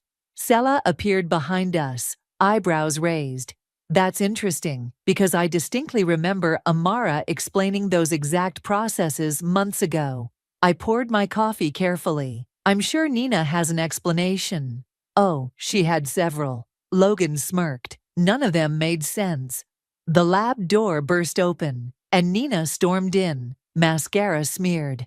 "Amara, we need to talk, now." I followed her into the supply closet, where she immediately broke down. "They're all looking at me like I'm stupid," she sobbed. "Sadie keeps asking these impossible questions, and everyone's whispering, and Dad's invited the entire department to the demonstration. And they're not impossible questions," I cut in. "They're basic concepts that anyone who did this research would understand. Please," she grabbed my arm. "Just help me understand enough to get through the demonstration. I'll tell everyone you helped with the research." I stared at her. "Helped? Nina, it's my research. Every bit of it. And you know what's funny? If you'd asked, I probably would have collaborated with you." "You don't understand the pressure I'm under," she hissed. "Dad's always bragging about his brilliant younger daughter, the real scientist. Do you know how that feels? About as good as watching someone else take credit for your life's work, I imagine." A knock interrupted us. "Nina," it was Sadie. "We need to discuss some discrepancies in your methodology." Nina's face went white. I slipped out of the closet as Sadie entered, catching snippets of their conversation. "Fundamental inconsistencies in your understanding. Cannot proceed without clear explanations. Integrity of the award at stake." I found Lexi in my lab, organizing samples. "You're looking particularly smug today," she observed. "The truth has a way of surfacing," I said, checking my phone. 3 missed calls from Dad. Right on cue, he burst into the lab. "Amara, why aren't you helping your sister? She's falling apart." "Dad, no excuses. This is a family moment. Nina needs us. She's under so much pressure." "Because she stole my work." The words exploded out before I could stop them. Dad stepped back, shocked. "What are you talking about?" "The research she won the award for. It's mine. All of it. She took my backup drive and passed it off as her own." That's ridiculous," he stammered. "Nina would never." "Check the timestamps. Check my lab records. Check the security footage from the night she worked late to make her breakthrough. She's never even run these experiments." "You're just jealous," he said, but his voice wavered. "Nina's always been—" "What, Dad? The favorite? The perfect one? Well, your perfect daughter is about to humiliate herself and this entire family because she can't explain research she didn't do." The lab fell silent. Even Lexi had stopped moving. I should." Dad turned and walked out, looking lost. My phone buzzed, a text from Logan. "Nina just ran out of her meeting with Sadie crying. Committee's calling an emergency session." "You okay?" Lexi asked softly. "No," I admitted. "But it's too late to stop this now." The rest of the day passed in a blur of whispers and sidelong glances. Nina didn't return to the lab. Dad didn't call again. That evening, I found a single email in my inbox from Sadie. "We should talk about your research, the original research." I was typing a response when my door buzzer rang. Mom stood there looking tired. "Nina told me everything," she said quietly. She's not well, Amara. The demonstration is in 9 days," I finished. "And she's not ready because she didn't do the research. Can't you help her? For the family." I thought about all the family dinners where my achievements were footnotes to Nina's stories. All the times I swallowed my pride and stayed quiet. "No, Mom, not this time." She left without another word. My phone buzzed again. A message from an unknown number. "This is Sadie. Committee meeting tomorrow at 9 a.m. Your presence is required." I forwarded the message to Lexi. who responded immediately. The house of cards is falling. Looking out my window at the darkening sky, I thought about Nina, probably crying in her apartment. About Dad, his world of perfect family dynamics crumbling. About years of living in shadows and swallowing truth. Sometimes karma needs a catalyst, and sometimes that catalyst is simply refusing to help hide a lie any longer. The committee room felt colder than usual that morning. Sadie sat at the head of the long table, flanked by 4 stern-faced committee members. Nina slumped in her chair, eyes red-rimmed. I took my seat quietly, noting the stack of papers in front of Sadie. "Let's begin," Sadie said, adjusting her glasses. "Nina, please explain the molecular binding process in your energy storage system." Nina's voice quivered. "Well, the molecules, they bind together. Specifically," Sadie pressed, "walk us through the exact chemical reaction." I'm just nervous." Nina's laugh sounded hollow. "Amara, maybe you could—" "No." Sadie cut in sharply. "We need to hear this from you." The silence stretched painfully. I watched my sister crumble under the weight of her lies, remembering all the times she'd stolen my spotlight with her easy charm and quick deflections. Not today. Perhaps, one committee member suggested, "You could explain why the catalyst needs precise pH levels."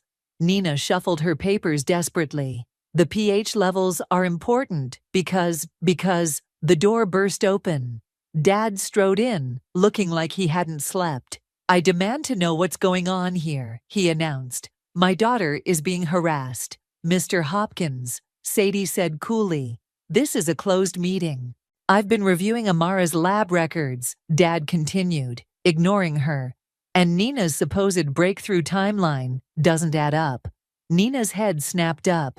"Daddy, please. When exactly did you develop this research, Nina?" His voice cracked. "Because according to the lab logs, you've barely spent 10 hours total in any research facility this year." I worked from home," Nina stammered. "With what equipment?" I finally spoke. "The specialized catalysts, the molecular spectrometer, the temperature-controlled environment chamber." "Enough," Sadie interrupted. "Nina, we've reviewed the security footage from the nights you claim to be working. We've examined your badge access records. We've compared your methodology documents with previously submitted research papers." She paused, letting each word land like a hammer blow. "Would you like to explain the remarkable similarities we found with your sister's work?" Nina burst into tears. Everyone expected so much. And Amara makes it look so easy." "Easy?" I stood up, anger finally boiling over. "I spent 3 years developing this research. 3 years of failed experiments, missed family events, sleepless nights. You think it was easy? You always were Dad's favorite," Nina shot back. "Perfect little scientist Amara, following in his footsteps." "That's not true," Dad said quietly. "Nina, I was always proud of you too. Your debates, your social skills." "My social skills?" Nina laughed bitterly. "That's what you were proud of, while you bragged about Amara's scientific achievements." "Ladies," Sadie cut in firmly, "this family drama, while fascinating, doesn't change the facts. Nina, we have no choice but to rescind the award." The room fell silent. "The demonstration is cancelled," Sadie continued. "We'll issue a public statement." "No," Nina pleaded. "Please, you can't. The humiliation." "Should have thought about that before stealing my research," I muttered. Dad stepped forward. "There must be some way to handle this quietly." "Science is built on integrity," Sadie said firmly. "This isn't just about family reputation, Mr. Hopkins. This is about maintaining the credibility of our entire scientific community." As if on cue, my phone buzzed. A news alert. "Questions arise about Horizon Award winners' research credentials. It's already starting." I showed them the headline. Nina slumped in her chair, defeated. "I never meant, I just wanted to be seen," Dad finished softly. "Oh, Nina, why didn't you just tell me?" "Would you have listened?" she asked. "Really listened? Not just nodded and asked about Amara's latest experiment?" The truth of her words hung heavy in the air. We were all guilty. Nina of theft, Dad of favoritism, me of silence when I should have spoken up sooner. The committee will need your formal statement, Sadie told me. As the original researcher, I nodded, watching Nina gather her things with trembling hands. Dad looked lost, standing between his daughters, unable to fix this with his usual charm and influence. Amara, Nina paused at the door. I am sorry, not for getting caught, but for everything. For all the times I couldn't just let you shine. Save it, I said, turning away. But as she left, I caught Dad's eye. The pain there matched my own. The pain of a family fracturing under the weight of long-buried truths. Sadie cleared her throat. Well, shall we discuss your research properly now, Amara? I sat down, straightening my papers. Through the window, I could see Nina and Dad walking across the campus, their shoulders bent, no longer the perfect father-daughter duo they'd pretended to be. Sometimes victory tastes more like ashes than champagne. The news spread like wildfire. By evening, every major scientific journal had picked up the story.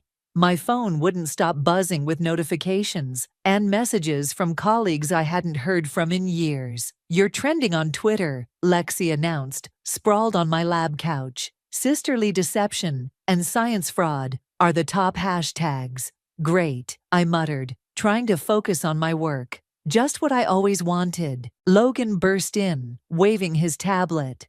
Have you seen the latest? Nina's given an interview. My stomach dropped. What did she say?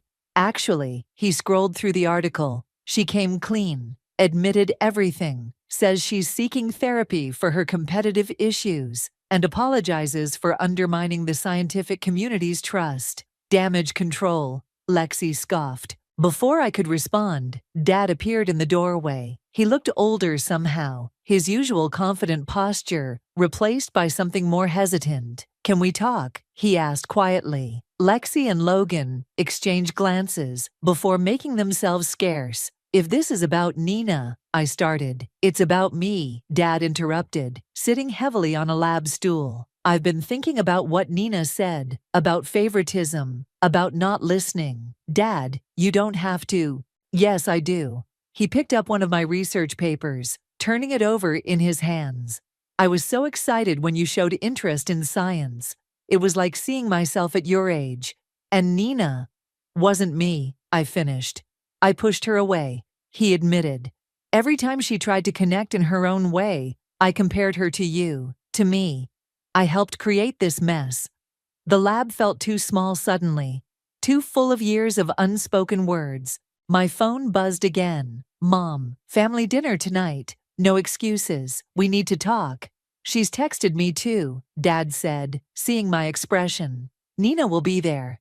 I can't. I shook my head. It's too soon. Please, he stood up. We need to fix this, as a family. Hours later, I found myself standing outside my parents' house, heart pounding. Through the window, I could see Nina already at the dining table, looking smaller somehow, without her usual confident facade. You came. Lexi's voice made me jump. She was leaning against her car across the street. What are you doing here? Back up, she shrugged. In case you need a quick escape. Inside, the tension was thick enough to cut. Mom busied herself serving lasagna, while Dad attempted small talk about the weather. Nina stared at her plate. So, Mom finally said, we need to discuss the demonstration. There is no demonstration, I reminded her. The award was rescinded. But your research, Dad jumped in. The committee wants you to present it, don't they? Nina's fork clattered against her plate. Of course they do. Amara's the real scientist after all. Stop it, Mom snapped. This self-pity isn't helping anyone. Then what would help? Nina shot back. Pretending everything's fine? That I didn't destroy our family's reputation. You didn't destroy anything, Dad said quietly. We did that ourselves, years ago. The silence that followed was deafening. I got offered a position at Stanford, I said suddenly. Everyone looked at me. They want me to continue my research there, lead my own team. That's wonderful, Mom managed. When do you leave? Nina asked, her voice small. Next month, after I present my research to the committee. Amara, Nina started, then stopped. Tried again. The research, it really is brilliant. I knew it the moment I read it. That's why She trailed off. Wanted it for yourself, I finished. She nodded, tears falling. I'm seeing someone, a therapist. She's helping me understand why I always needed to compete with you. Dad reached across the table, taking both our hands. We all need help understanding some things. My phone buzzed, Lexi checking in. Through the window, I could see her still waiting faithfully across the street. I have to go. I stood up. I have a presentation to prepare for. Amara, Nina called as I reached the door. For what it's worth, I'm proud of you. I always was. I just couldn't show it right. I paused, hand on the doorknob. Maybe you could come to the presentation. See the research done right this time. The hope that flickered across her face made my chest tight. Outside, Lexi pushed off her car. How'd it go? I looked back at the house, at my family visible through the window. Broken, but maybe, just maybe, not beyond repair. Ask me after the presentation, I said. Some experiments need time to show results. The auditorium buzzed with anticipation. Every seat was filled. Scientists, reporters, students, and in the front row, my family. Nina sat between our parents, hands clasped tightly in her lap. She'd lost weight in the past weeks, the designer clothes hanging loose on her frame. Ready, Lexi appeared beside me backstage, adjusting my microphone. Full house out there. Everyone loves a scandal, Logan added, checking the presentation equipment one last time. But they're about to see something better, real science. Sadie stepped onto the stage, her voice commanding immediate silence.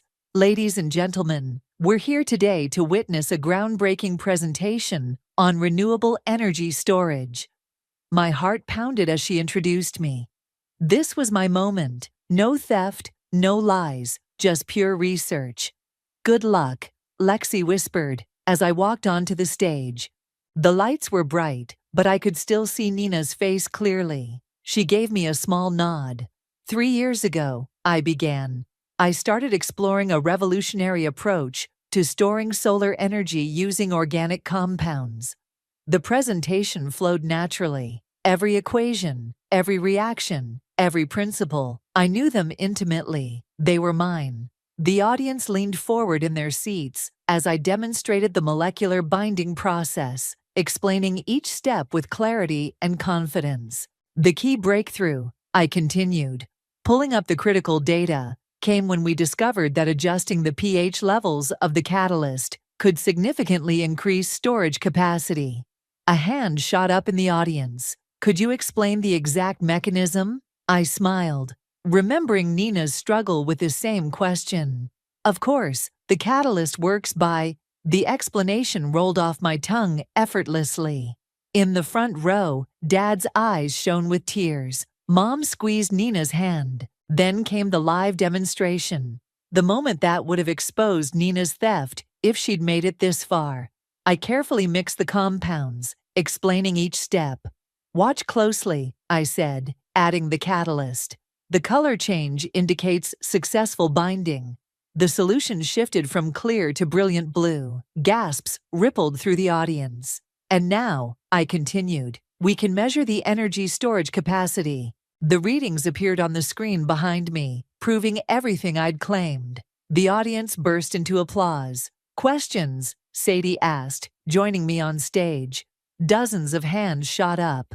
Each question was more technical than the last, and I answered them all. This was my research, my understanding, my moment. One final question, Sadie announced, pointing to a journalist in the back. Given recent events, he stood up. How do you feel about your sister's attempt to claim this research? The room went silent. I saw Nina flinch. My research speaks for itself, I said firmly. Today isn't about what happened before. It's about moving science forward. More applause. As people began filing out for the reception, Nina approached the stage. She swallowed hard. That was amazing. I never really understood how complex it all was until I saw you explain it. Nina. No, let me finish, she interrupted. Watching you up there, I finally got it. Why Dad was so proud. Why everyone respects you so much. It's not just about being smart. It's about dedication, understanding, passion. Before I could respond, we were surrounded by scientists eager to discuss collaboration opportunities. Through the crowd, I saw Dad talking to Sadie, gesturing animatedly. Mom was wiping tears, smiling proudly. Dr. Rivera from MIT wants to discuss potential applications. Logan appeared, grinning. You're going to be busy. Speaking of busy, Lexi cut in. Stanford called. They want to move up your start date. Apparently, this presentation caused quite a stir. I looked at Nina, who had stepped back to let others approach. Our eyes met across the crowd.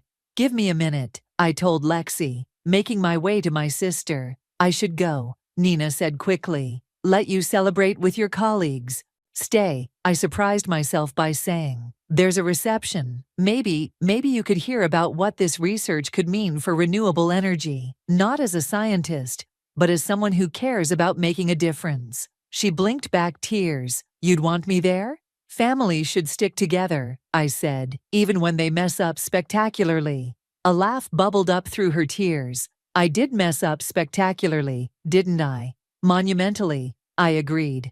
But today's about new beginnings. As we walked toward the reception hall, I caught sight of our reflection in the window. Two sisters, no longer competing, no longer pretending, just walking forward, together. Amara, Nina said softly. Thank you for not letting me get away with it, for making me face myself. I squeezed her hand. Sometimes the hardest experiments yield the most important results. The evening after my presentation, our family gathered in my lab one last time before my move to Stanford.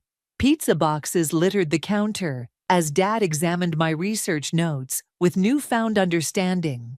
I can't believe I never asked to see your work before, he said, shaking his head. All these years. Well, you're looking now, I smiled, showing him my latest data. See how the molecular structure changes under different conditions. Nina sat quietly in the corner, watching us. She'd spent the afternoon helping me pack, carefully wrapping delicate equipment, while we talked about everything and nothing. Your sister's going to change the world, Lexi declared, walking in with more boxes. Stanford won't know what hit them. They already don't, Logan added, following with coffee. The department head called again. They're fast-tracking the funding for your new lab. Nina stood up suddenly. I have something for you. She pulled a small package from her bag. Open it. Inside was a framed photo. Me at 12, proudly holding my first science fair project. Where did you get this? Mom's old albums. Look at the back. I turned it over. There, in Nina's neat handwriting. To my brilliant sister, I'm sorry I tried to steal your light instead of helping it shine. Love, Nina. I'm not asking for forgiveness, she said quickly. I just want you to know I understand now. What I did was wrong on every level. Speaking of understanding, Dad cleared his throat. I have something too. He handed me an envelope. Inside was a letter of resignation from his position on the university's board. Dad, no. Yes, he said firmly. I can't stay after everything that happened. Plus, he smiled, it's time to focus on being a better father instead of just a proud one. Mom appeared in the doorway. Are we doing gifts? Because I have one too. She held up a small box. Open it together. Nina and I exchanged glances before lifting the lid.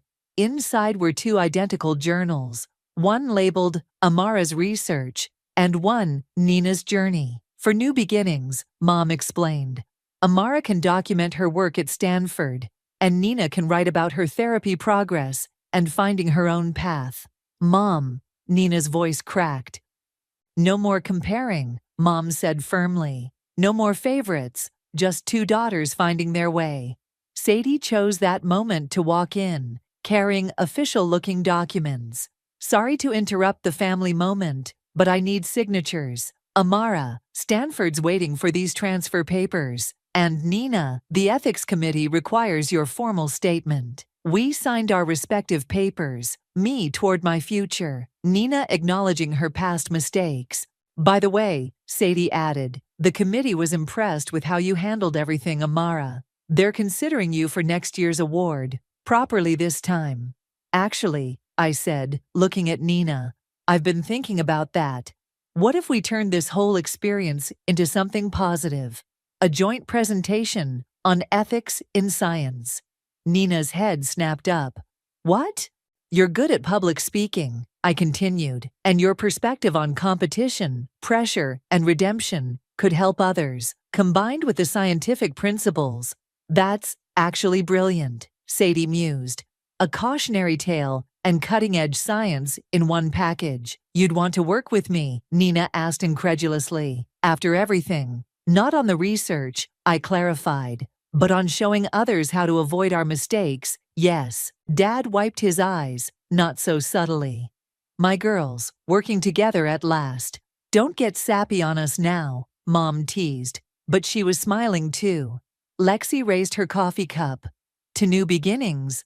We all raised our cups, scientists, family, friends, united in this moment of transformation. You know, Nina said softly, as we gathered the last of my things, I always thought I needed to be exactly like you to make Dad proud. But watching you today, I realized something. What's that? The world doesn't need another you. It needs me to be the best version of myself. I looked around my lab one last time, at the empty shelves that had held my research, at Dad explaining basic chemistry to Mom, at Lexi and Logan, arguing about proper box labeling techniques, at Sadie making notes about our joint presentation idea. Ready to go? Nina asked, picking up a box. Almost, I said, taking one last photo of my old lab, just documenting the moment where everything changed. For better or worse, I smiled, remembering the stolen research, the lies, the pain, and now, finally, the healing. For better, definitely for better. As we walked out together, I realized some experiments yield unexpected results. Sometimes the catalyst for change isn't in a beaker or test tube, but in the messy, complicated reactions between people who love each other, even when they forget how to show it. The manuscript pages scattered across our kitchen floor like autumn leaves, each one torn and mutilated beyond repair. 6 months of work, destroyed in minutes. I stood there, frozen, as Gregory's words echoed through our home. Your place is in the kitchen, Ingrid, not chasing silly dreams. My hands trembled as I knelt to gather the shredded remains of my novel.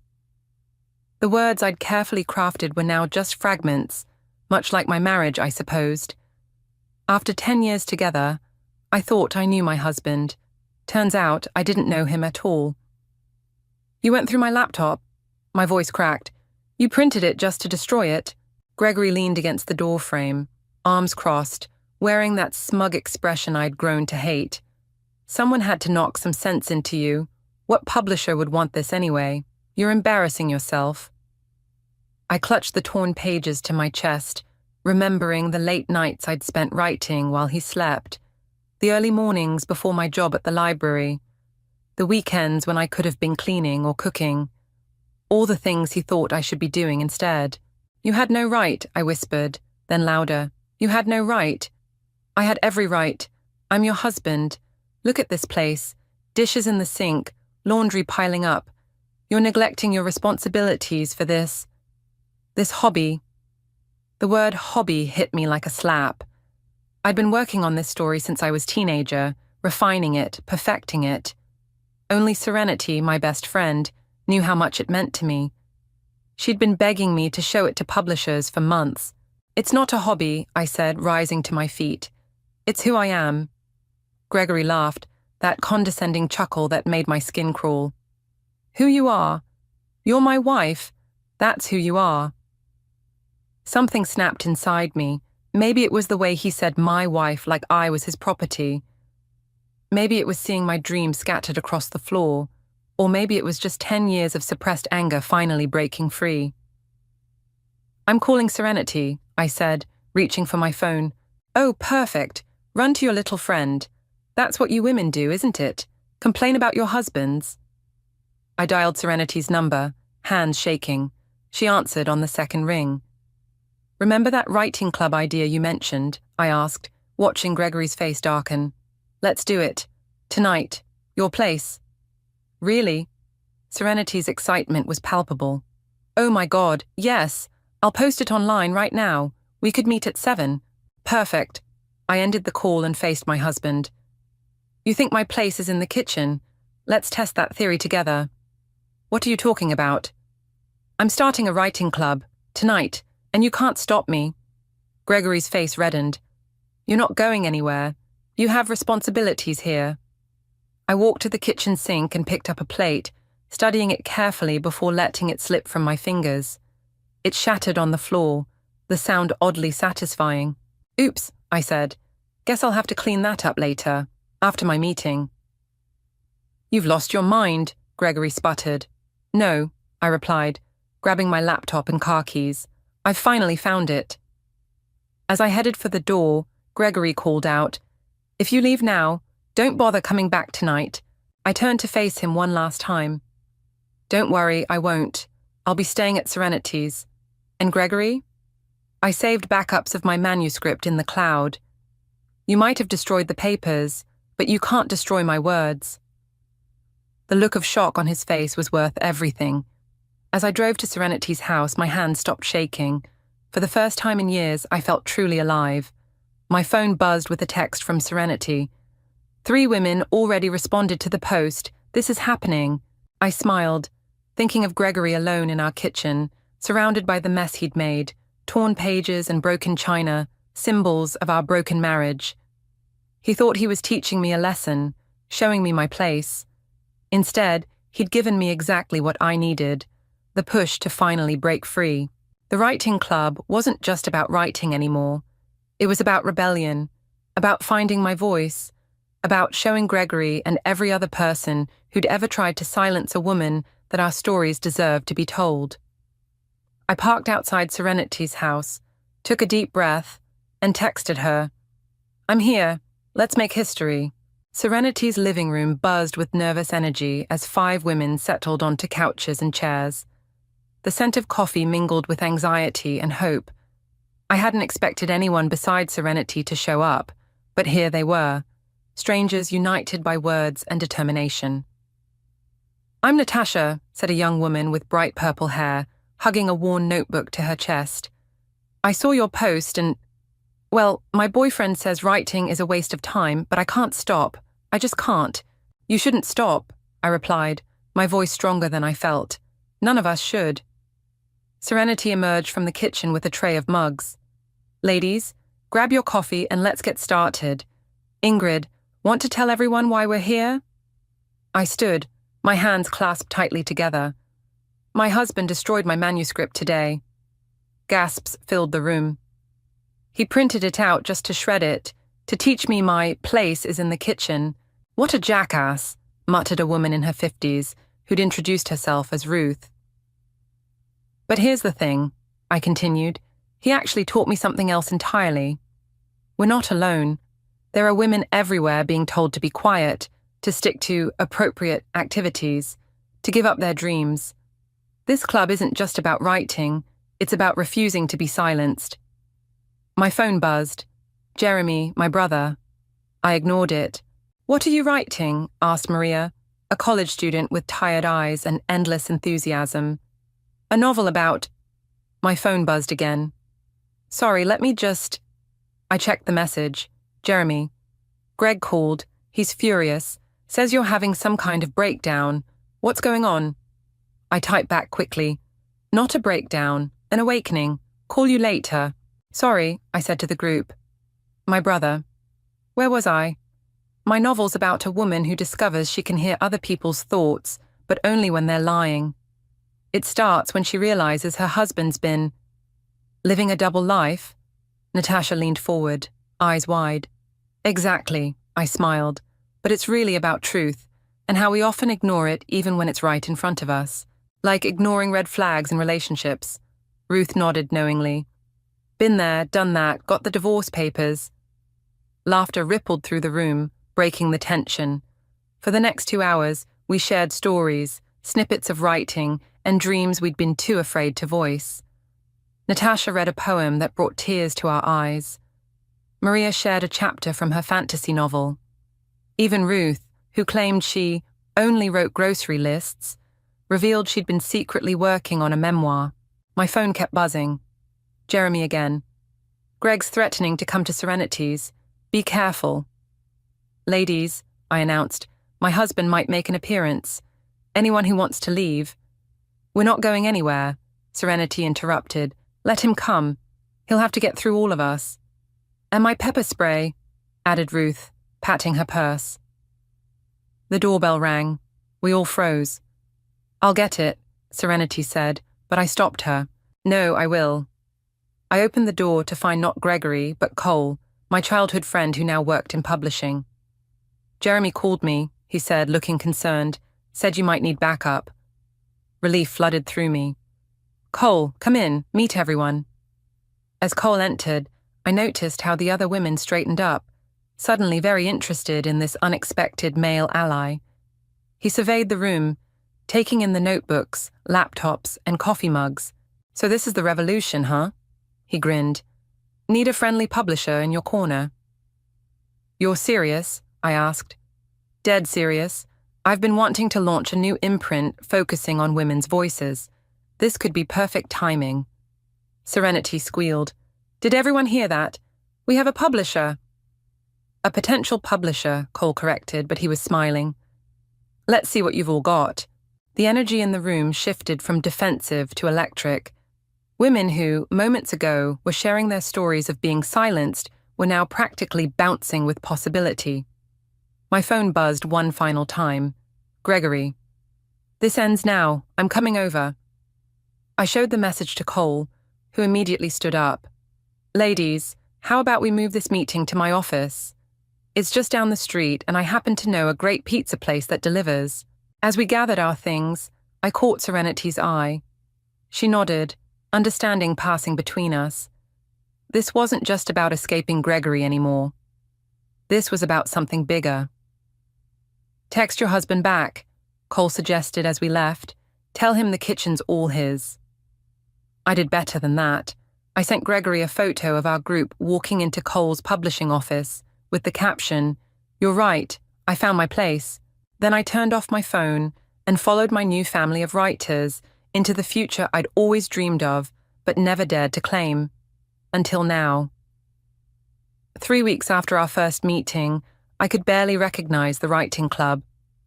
What started as 5 women in Serenity's living room had exploded into 25 regular members, meeting twice weekly in Cole's office building. The energy was intoxicating. Have you seen this? Natasha burst through the door, waving her phone. We're trending locally on social media. Laura Women Write Back is everywhere. I looked up from my laptop where I'd been working on my revised manuscript. The new version was darker, fiercer, fueled by recent events. That's amazing. How did... Oh my God, Ingrid, Maria interrupted, rushing in. Victoria Davis just followed our group online. The Victoria Davis. My heart skipped. Victoria Davis was practically royalty in the publishing world, known for her raw, honest novels about women's experiences. Before I could process this, my phone rang. It was Marley, Gregory's sister. Ingrid, we need to talk. About Gregory. I stepped into the hallway. Is he okay? He's struggling. Look, there's something you should know about his childhood. Can we meet? 20 minutes later, I sat across from Marley at a cafe down the street. She looked nervous, stirring her coffee endlessly. Gregory never told you about our mother, did he? I shook my head. She was a writer too, had real talent. Our father... Marley's voice cracked. He burned her manuscripts, all of them. Said the same things Gregory said to you. That her place was in the kitchen, taking care of the family. She never wrote another word. Just faded away. The revelation hit me like a punch to the gut. That's why he became his father, Ingrid, the thing he swore he'd never do. Marley reached across the table, squeezing my hand. I'm not defending him.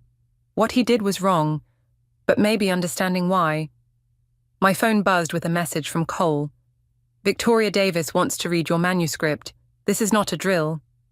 I have to go, I told Marley, standing up. But thank you for telling me. Back at the office, the excitement was palpable. Serenity practically tackled me at the door. Victoria Davis! Ingrid, this is huge. It gets better, Cole said, emerging from his office. She's interested in doing a workshop with the whole group. Says she's impressed by what we're building here. Natasha squealed, hugging her notebook. I can't believe this is real. Neither can some other people, Ruth said grimly, showing us her phone.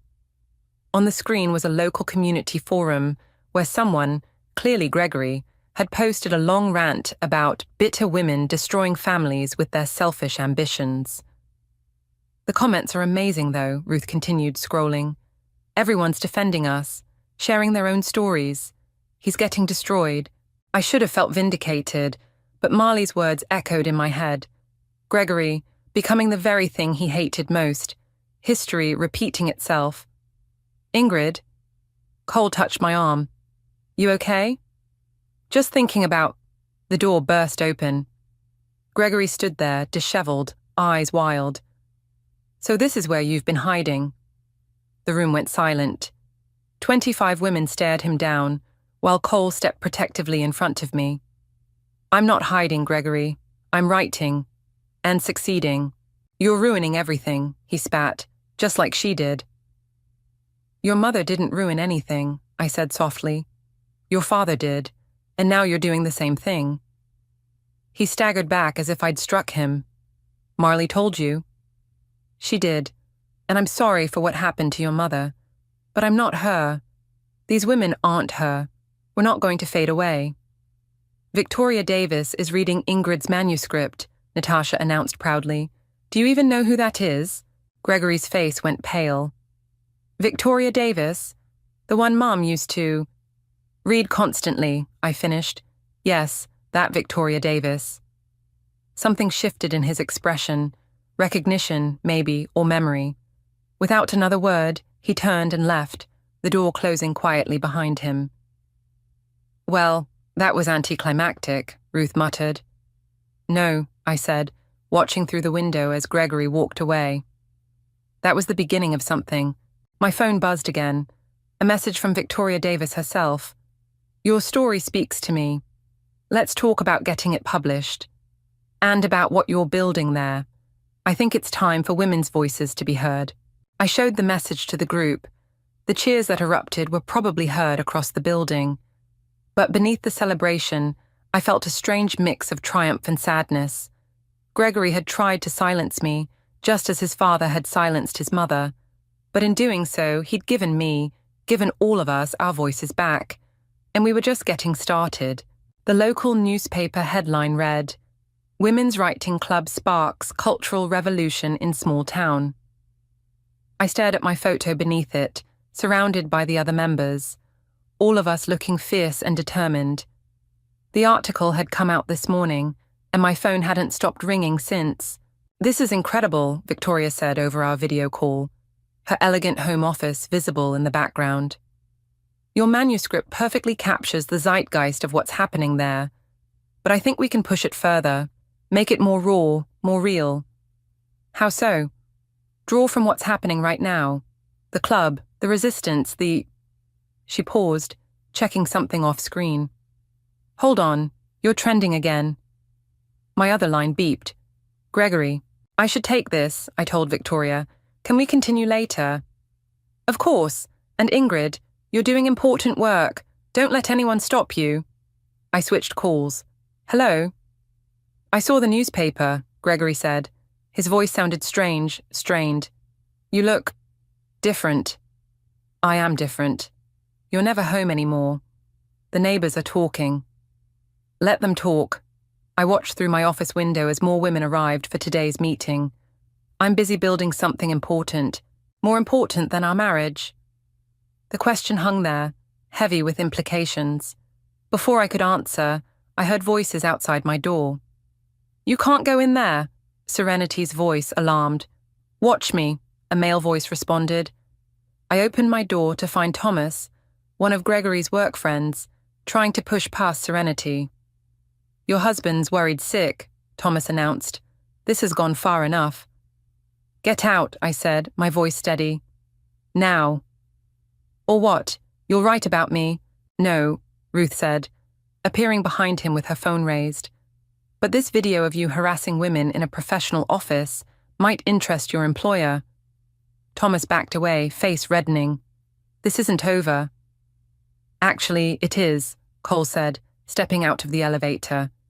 "I've already called security. They're on their way up." After Thomas left, Cole pulled me aside.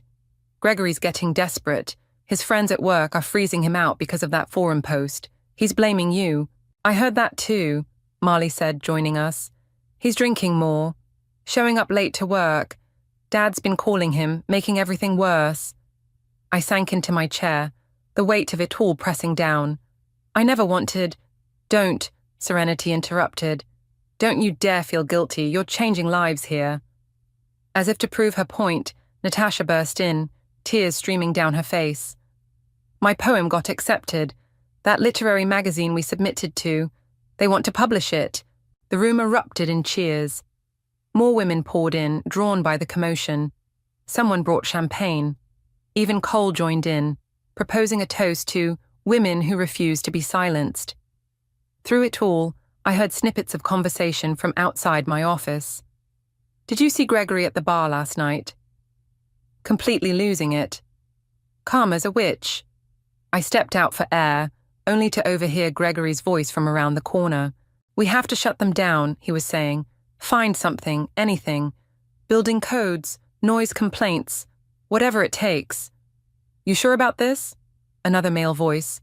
"It could backfire." "I don't care. She's destroyed everything else. I won't let her take my dignity too." I pulled out my phone, started recording. "The lease agreement," Gregory continued. "There must be something in there we can use. Get that friend of yours in the city planning office to look into it." I sent the recording to Cole, then stepped around the corner. Gregory and his friend jumped. "Really?" I said. "This is what you've become?" "Ingrid, Save it. I recorded everything. Try anything, and it goes public. You think people are talking now? Just wait." His friend slipped away, leaving us alone in the hallway. "Why are you doing this to me?" Gregory asked, his voice breaking. "I'm not doing anything to you. You're doing it to yourself, just like your father did." "Don't talk about my father." "Why not? You're following his playbook perfectly. But here's the difference. I'm not your mother." "And these women?" I gestured toward my office, where laughter and celebration could still be heard. "They're not going to fade away either." I turned to leave, then stopped. "Oh, and Gregory, Victoria Davis is coming next week to do a workshop. Your mother's favorite author. Funny how life works, isn't it?" I walked away, leaving him standing there, a shadow of the man I'd married. In my office, Natasha was reading her poem aloud to thunderous applause, while Cole discussed publication strategies with a group of eager writers. This was what power felt like. Not the power to destroy, like Gregory wanted, but the power to create, to inspire, to change lives.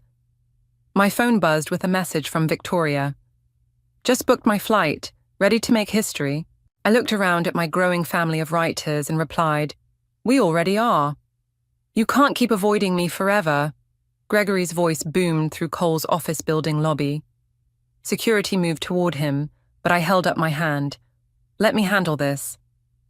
I walked down to meet him, aware of the women watching from above. "What do you want?" "I want my wife back."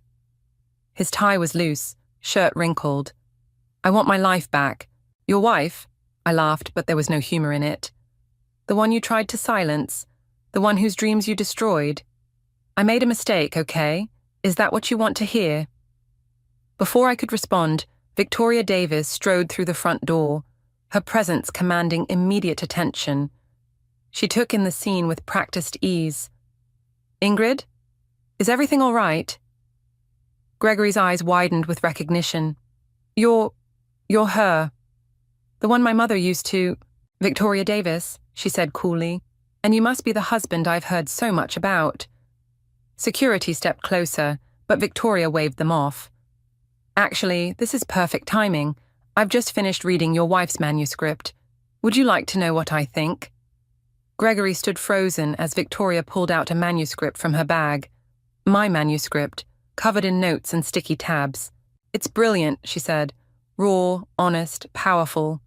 The kind of story that changes lives. She turned to me. We're offering a 6-figure advance. Cole has the paperwork ready. The lobby spun around me. 6 figures? What? Gregory stumbled backward. That's impossible. Oh, it's very possible, Victoria smiled. In fact, we've already had interest from film producers. Your wife's story resonates with people, especially women who've been told to stay in their place. Upstairs, someone had opened the windows. I could hear Natasha leading a writing workshop, her voice carrying down. Write what scares you. Write what they tried to silence. You're lying, Gregory said.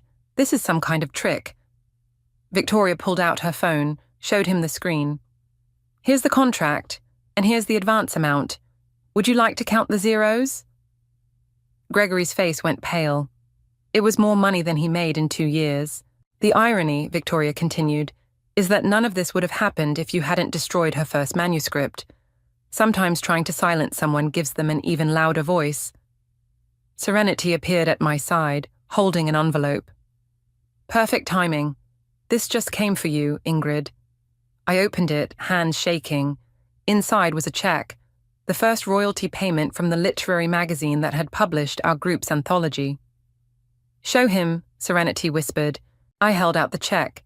Gregory stared at it, then at me, then at Victoria. All this time, he said quietly, you were actually— Actually what? I stepped closer.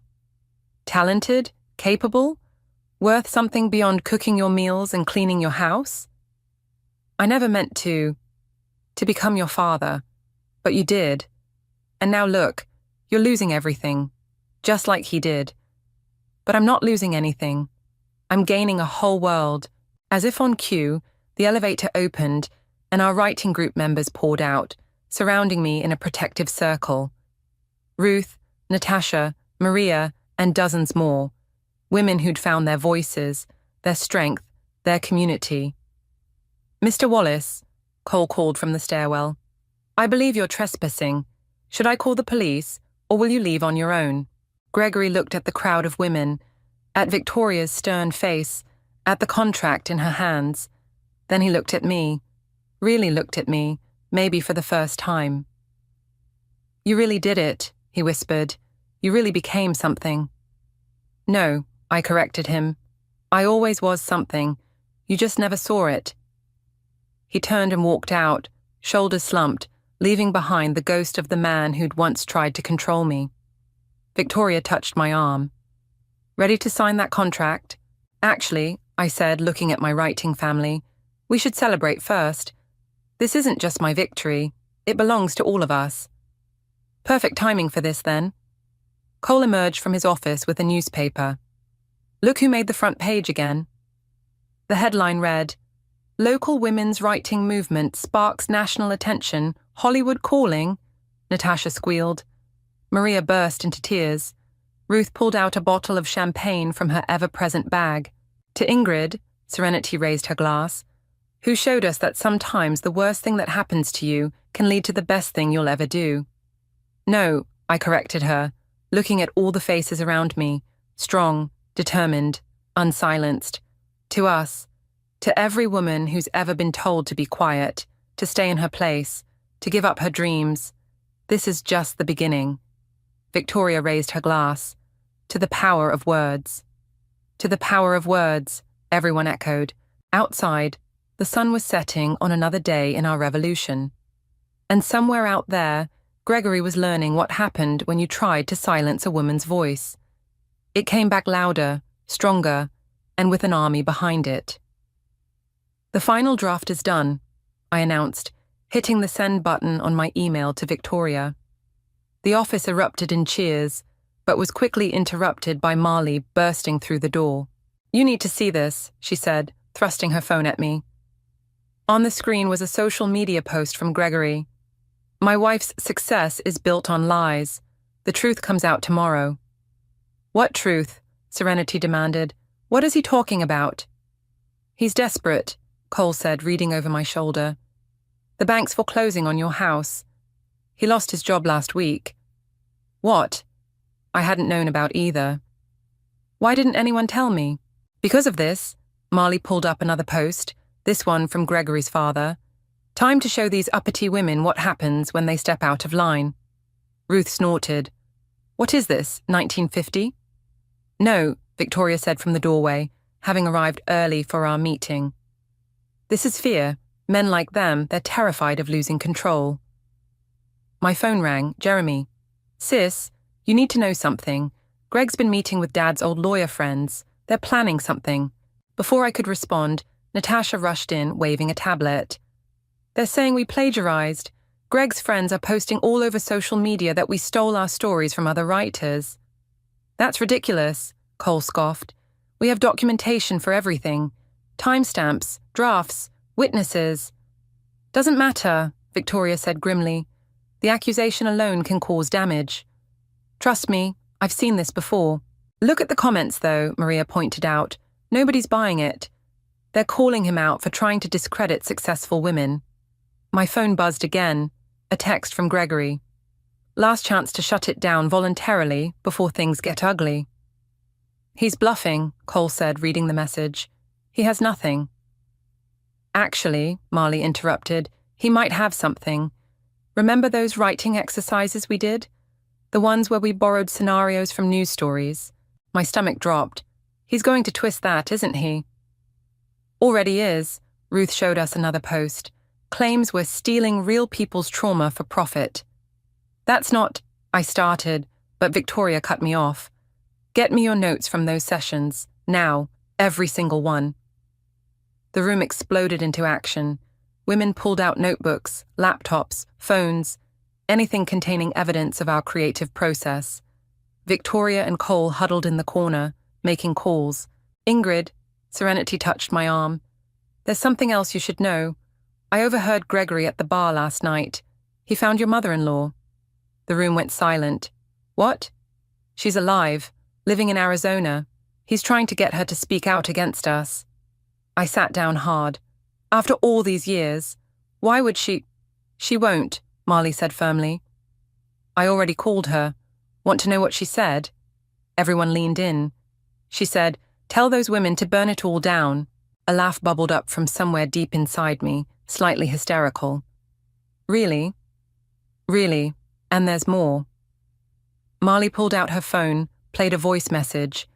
This is Margaret Wallace. I've been following your writing group's story. Everything they're saying about you is what they said about me 30 years ago. Don't let them win. I'm sending you something that might help. What did she send? Natasha asked. Marley smiled. Her manuscripts. The ones everyone thought were destroyed. She kept copies, hidden them all these years.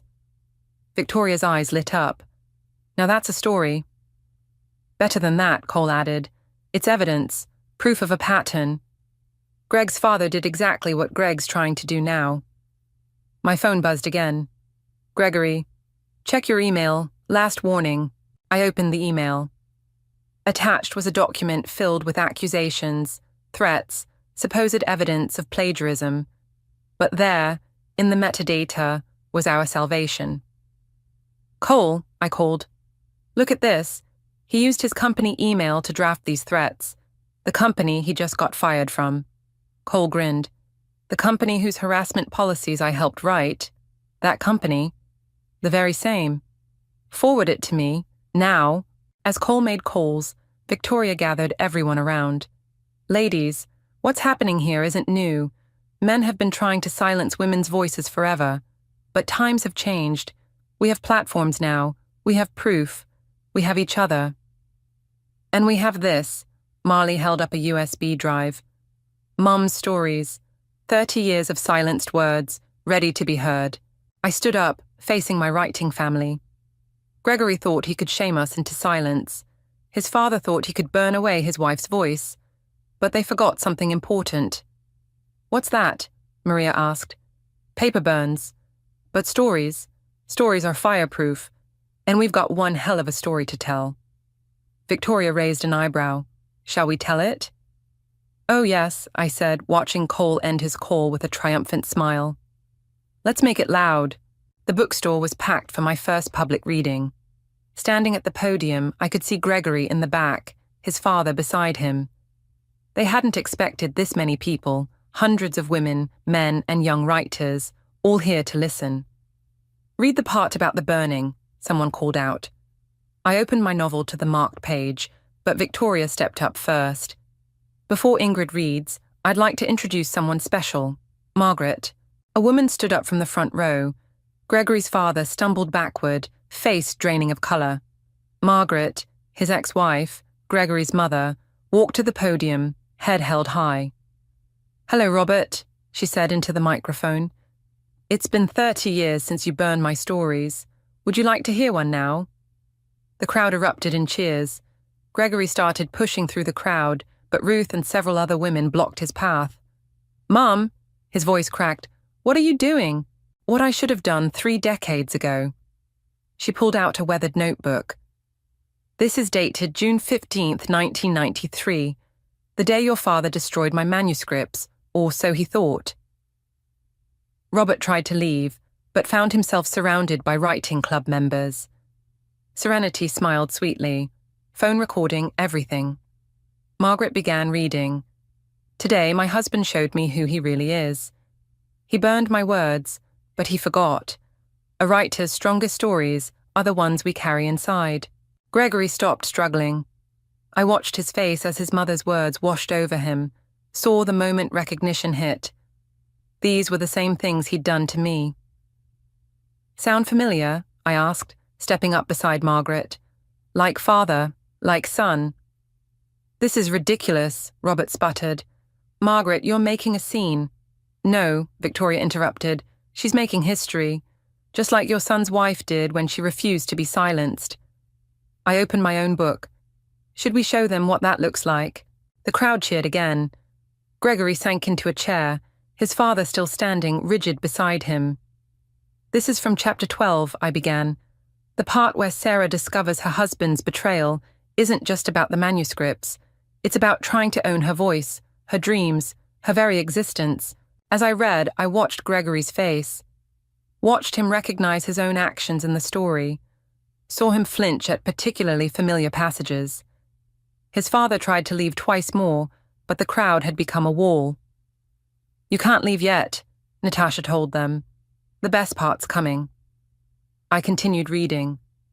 But what Thomas never understood was that burning paper doesn't destroy stories.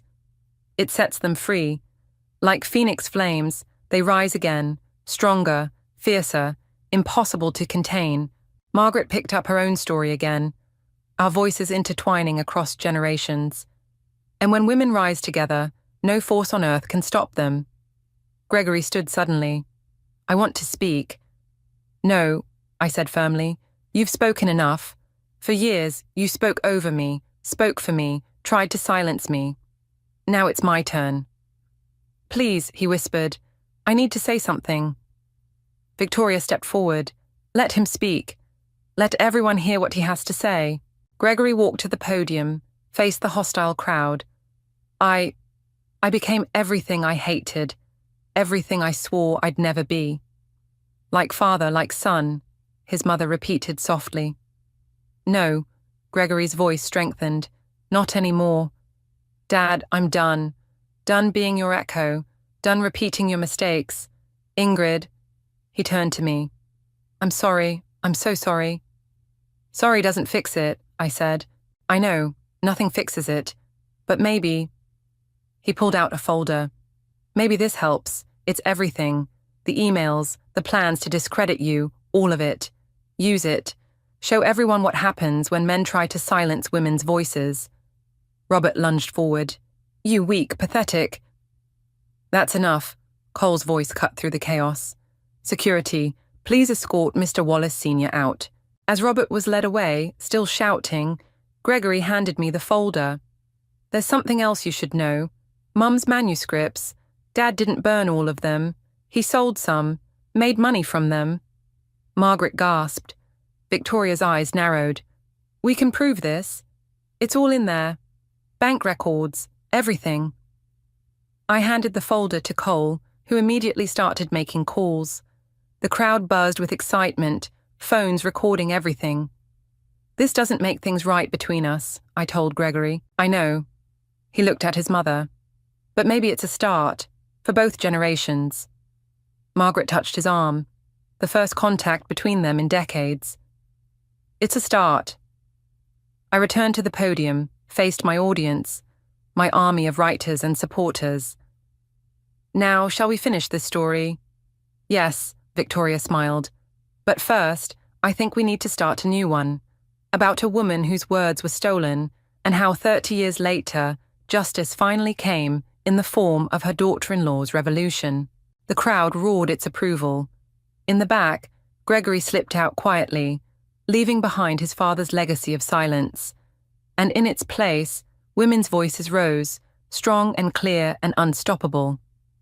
The stage lights felt warm on my face as I stood at the podium, accepting the Literary Achievement Award. In the audience, I could see our writing group, now over 100 strong, beaming with pride. Victoria sat in the front row beside Margaret, both of them nodding encouragement.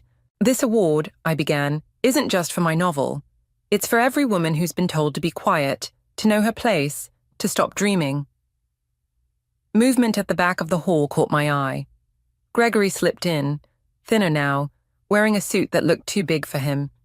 He hadn't tried to contact me since the bookstore confrontation, though I'd heard from Marley that he'd started therapy.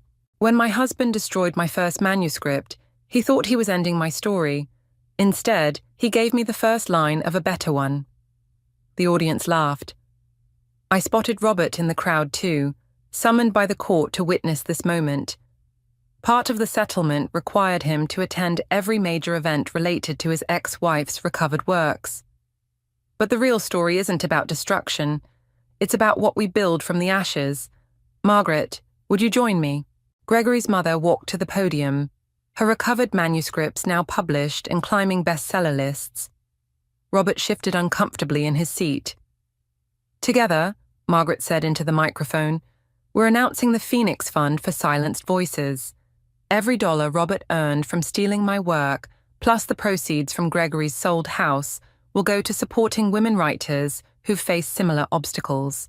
The crowd erupted. Robert stood to leave, but security blocked his path. The court order was clear. He had to stay until the end. Natasha, I called out, you were our first grant recipient. Want to share your news? Natasha bounced to the stage, purple hair now streaked with silver. My poetry collection hit the bestseller list this morning. More cheers. I saw Gregory smile slightly, then catch himself. Ruth, I continued, tell them about the writing workshops in domestic violence shelters. Ruth stood, proud and fierce. We've opened programs in 12 shelters across 3 states. Women are finding their voices every day. Maria, just signed a 3-book deal. She waved her contract high. You see, I turned back to the audience. One man tried to silence one woman. Instead, he awakened hundreds of voices. And we're just getting started.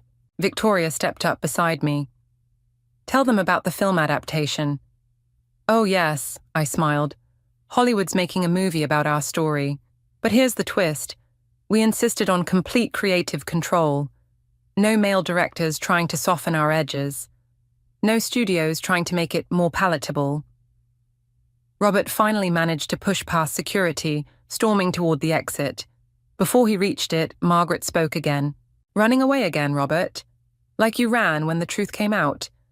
When the royalty checks you stole were traced? He froze. But you can't run from karma, she continued. You tried to bury my voice under shame and fear. Now my words are required reading in universities. Our daughter-in-law made sure of that. Gregory stood up. Dad, sit down. For once in your life, listen to the women speaking. The hall went silent. Robert turned, face red. You dare. Yes, Gregory said, I dare. Because I learned what you never did. Trying to silence someone only makes their truth louder. I picked up my award, its weight solid and real in my hands. This is for every woman who's been told to be quiet, for every manuscript burned, deleted, or hidden away, for every dream someone tried to smother. And for every voice yet to come, Margaret added. The Phoenix Fund's first year is fully funded, I announced. 20 women will receive grants, mentorship, and publishing support. 20 stories that might have been lost will instead take flight. Victoria stood. Make that 40. My publishing house will match every grant. More cheers. Robert finally slumped into a chair, defeated. Gregory caught my eye, nodded once, not asking for forgiveness but acknowledging the justice of it all. So what's next? Someone called out. Everything, I replied. We're building writing groups in prisons, in homeless shelters, in refugee centers. Wherever women's voices have been silenced, we'll help them speak. Because paper burns, Margaret said. But stories rise, I finished. The standing ovation lasted 5 full minutes. Through my tears, I saw Gregory leave quietly, head bowed. Robert sat alone, surrounded by the triumph of the women he'd tried to silence. And in the front row, our writing group held hands, their faces shining with pride and possibility. I looked at my award one last time, then handed it to Margaret. I think this belongs to both of us. She hugged me tight, whispering, No, dear, it belongs to all of us. And in that moment, surrounded by strong voices and stronger women, I knew we'd written an ending that was really just a beginning. Another birthday spent staring at my phone, willing it to ring. Another year of disappointment. I'm Emery, and today I turn 32, though you wouldn't know it from my father's complete radio silence. The only notification from him is an email about his trust fund distribution and, get this, a request for a loan for his Paris getaway with his new girlfriend. Happy birthday to me, I mutter, setting down my phone on my office desk harder than necessary. The skyline of downtown Seattle stretches out beyond my window, all gleaming steel and promise, mocking my internal storm. My assistant Rachel pokes her head in. The team got you a cake. Should I bring it in now? Give me 5 minutes. I force a smile, but she knows me too well. Still nothing from your dad. Worse. I turn my laptop screen toward her. He wants money for Paris. Doesn't even mention my birthday. Rachel's face contorts in disgust. That's... wow, just wow. My phone buzzes. It's Reagan, my best friend. Hey, birthday girl, drinks tonight. God, yes, I need them. Let me guess, Robert struck again? I laugh, but it comes out hollow. How do you know? Because it's your birthday and he's predictably terrible. What did he do this time? Asked for money, for Paris, with Vanessa. That's self-centered. Reagan trails off. Okay, we're definitely drinking tonight. The usual spot at 8. After hanging up, I pull up my email. The trust fund notification sits there, a monthly reminder of my father's wealth. Wealth he's always used as a control mechanism. Below it, his loan request. Princess, need a quick 15K for a romantic getaway with Vanessa. We'll pay you back next month. You're doing so well with your business. I knew I could count on you. Princess. He only calls me that when he wants something.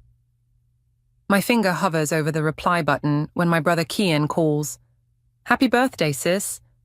At least someone remembered, I say, trying to keep the bitterness out of my voice. Dad didn't call. Nope, but he did ask for vacation money. Silence on the line. Then, sometimes I wonder if we're actually related to him. Speaking of money, I say, an idea forming. Remember Nathan, my lawyer? The scary competent one? Yeah, why? No reason. I pause. Yet. After work, I head to Nathan's office. He's still there because of course he is. Nathan practically lives at his desk. Emery, he says, looking up from a stack of papers. Happy birthday. Thanks. Quick question. How hard would it be to freeze someone's trust fund distributions? He raises an eyebrow. Depends. Whose trust fund are we talking about? My father's. Nathan leans back in his chair, studying me. Legally speaking, as the primary beneficiary, you have certain rights, but I'm more interested in why you're asking. I pull out my phone, showing him the email. 32 years of this. Birthdays, graduations, my company launch. He's missed them all. But he never misses asking for money or reminding me about his trust fund. And you want to show him what it feels like to be disappointed? Yes. I meet Nathan's gaze. Can we do it? He pulls out a legal pad. We can. But Emery, revenge is a complicated game. Are you sure you want to play it? I've spent my whole life being the good daughter, Nathan. Where has that gotten me? He nods slowly.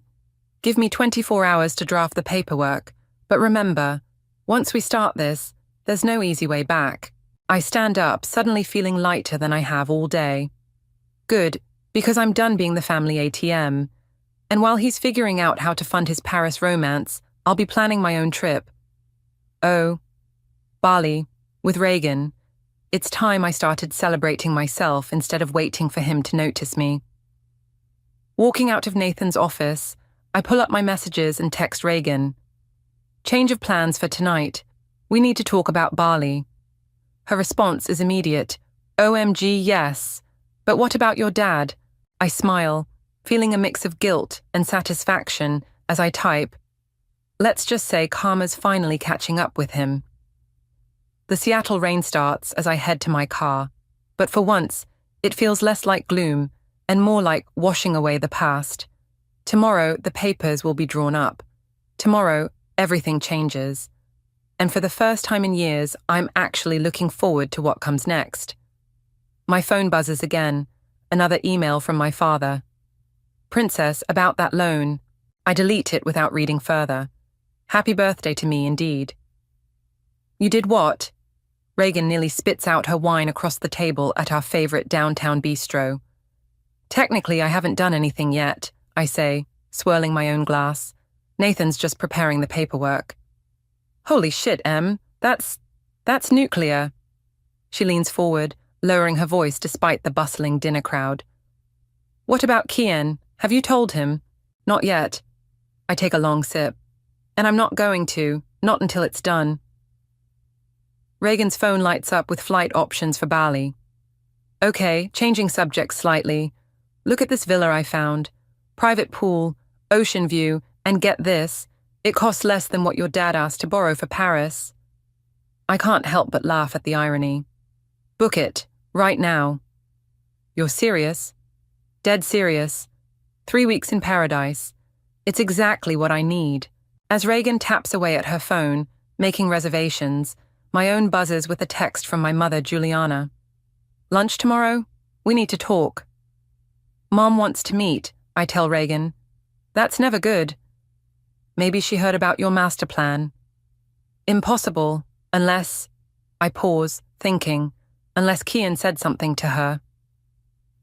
The next day, I meet my mother at her favorite cafe. She's already there, perfect posture, elegant as always, stirring her tea with precise movements. Happy belated birthday, sweetheart, she says as I sit down. Thanks, Mum. She studies me over her cup. I ran into Vanessa yesterday. My stomach drops. Oh. She mentioned something about Robert asking you for money. For Paris. She sets down her cup with a soft clink. History really does repeat itself. What do you mean? Your father. She pauses, choosing her words carefully. He's always had a pattern of putting himself first, even before the divorce. Mum, if this is going to be another, your father is selfish lecture. No, Emery. This is about making sure you don't spend your life waiting for him to change. She reaches across the table, taking my hand. I waited 20 years. Don't make my mistake. Before I can respond, my phone rings. It's Nathan. The paperwork's ready, he says when I answer. But there's something you should know. I did some digging into the trust fund's history. Can it wait? I'm with my mum. Actually, you might want her to hear this too. I put the phone on speaker and set it on the table. Mrs. Roberts, Nathan says, do you remember signing any documents about Robert's trust fund around 2002? My mother's face goes pale. How did you find those? Find what? I look between the phone and my mother. What documents? Your father was going to lose everything, she says quietly. He'd made some bad investments. I signed over my inheritance to save the trust fund. He promised he'd make it right. The cafe suddenly feels too small, too hot. Why didn't you tell me? Because you were 12, and you already idolized him. I didn't want to change that. My phone buzzes again, a text from Kian. Dad's freaking out. Says his bank called about the trust fund. What did you do? I have to go, I tell my mother, standing abruptly. But this conversation isn't over. Outside, I call Reagan. I need a drink, I say as soon as she answers. It's 2 p.m. Trust me, it's time. Meet me at Murphy's? 20 minutes later, I'm telling Reagan everything over an emergency martini. So your mom basically saved your dad from bankruptcy, and he still treats you both like this? Reagan shakes her head. That's it. We're upgrading the Bali villa, ocean view master suite, private chef, the works. Reagan, no, listen. You've spent your whole life trying to earn his attention. Meanwhile, he's living it up in Paris with girlfriend number... What are we at now, 5? 6, I correct her. And Vanessa's different. She actually asked about his finances before they booked the trip. Red flag much? My phone lights up with another call from Nathan. The papers are filed, he says. The freeze takes effect in 48 hours. Are you sure about this? I think about my mother's revelation, about years of missed birthdays and broken promises, about Paris and trust funds, and being called princess only when he needs something. Yes, I say firmly. I'm sure. After hanging up, I turn to Reagan. Book the villa, the best one they have. And Reagan, make sure it has a good view of the sunrise. Why sunrise specifically? I smile, feeling a weight lift from my shoulders. Because for the first time in my life, I'm not waiting for someone else's approval to start my day. My phone buzzes one more time. An email from Vanessa. About Robert's financial situation. Can we meet? I forward it to Nathan with 3 words. Let the games begin.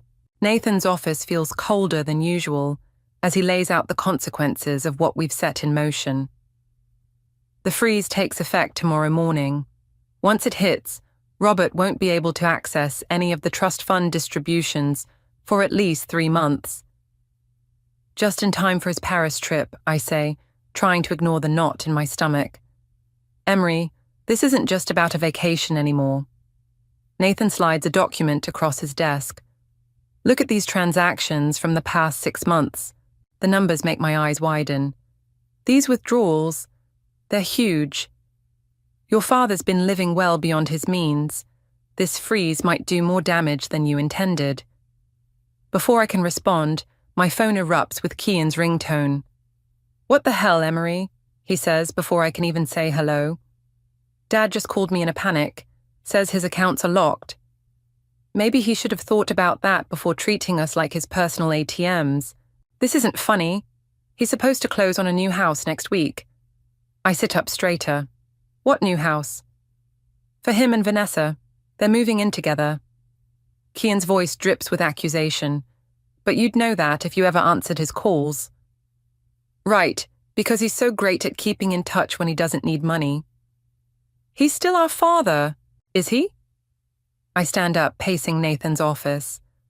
Because from where I'm standing, he's just a guy who remembers he has kids when his credit cards max out. You're being childish. No, Kian, I'm being realistic. For once in my life, I'm not letting him manipulate me. The line goes quiet for a moment. You know what? Do whatever you want, but don't expect me to pick sides. You already have, I snap, ending the call. Nathan clears his throat. There's more. Vanessa's been making inquiries about the trust fund structure. What kind of inquiries? The kind that suggests she's more interested in Robert's finances than his charm. My phone buzzes with a text from Reagan. Bali Villa booked. First-class flights too. No turning back now. I show Nathan the text. Good, because I need something to look forward to while this storm hits. Speaking of storms, Nathan says, You should prepare for backlash. Your father has influential friends. Let them come. I'm done being the family doormat. Leaving Nathan's office, I head to my mother's house. She opens the door before I can knock, like she's been waiting. I heard from Kian, she says, ushering me inside. You're really doing this. Did you know about the house? The one he's buying with Vanessa? She nods slowly. I did. And I know something else you should hear. We sit in her sunroom, the afternoon light casting long shadows across the floor. Your father did the same thing to me, she says.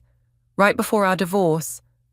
Bought a house with his girlfriend at the time, using money from my inheritance, the same money I gave up to save his trust fund.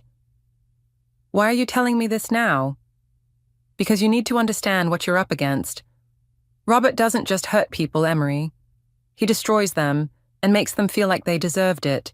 My phone lights up with a message from Vanessa. We need to talk. It's urgent. She keeps trying to meet with me, I tell my mother. Be careful. Women like Vanessa don't reach out unless they want something. Later that evening, as I'm packing for Bali, Reagan comes over with takeout and wine. Your brother called me, she says, pouring generous glasses. He's worried you're having some kind of breakdown. Of course he is. I fold another sundress into my suitcase. He's always been Dad's defender. Maybe he's just scared of losing what little family connection he has left.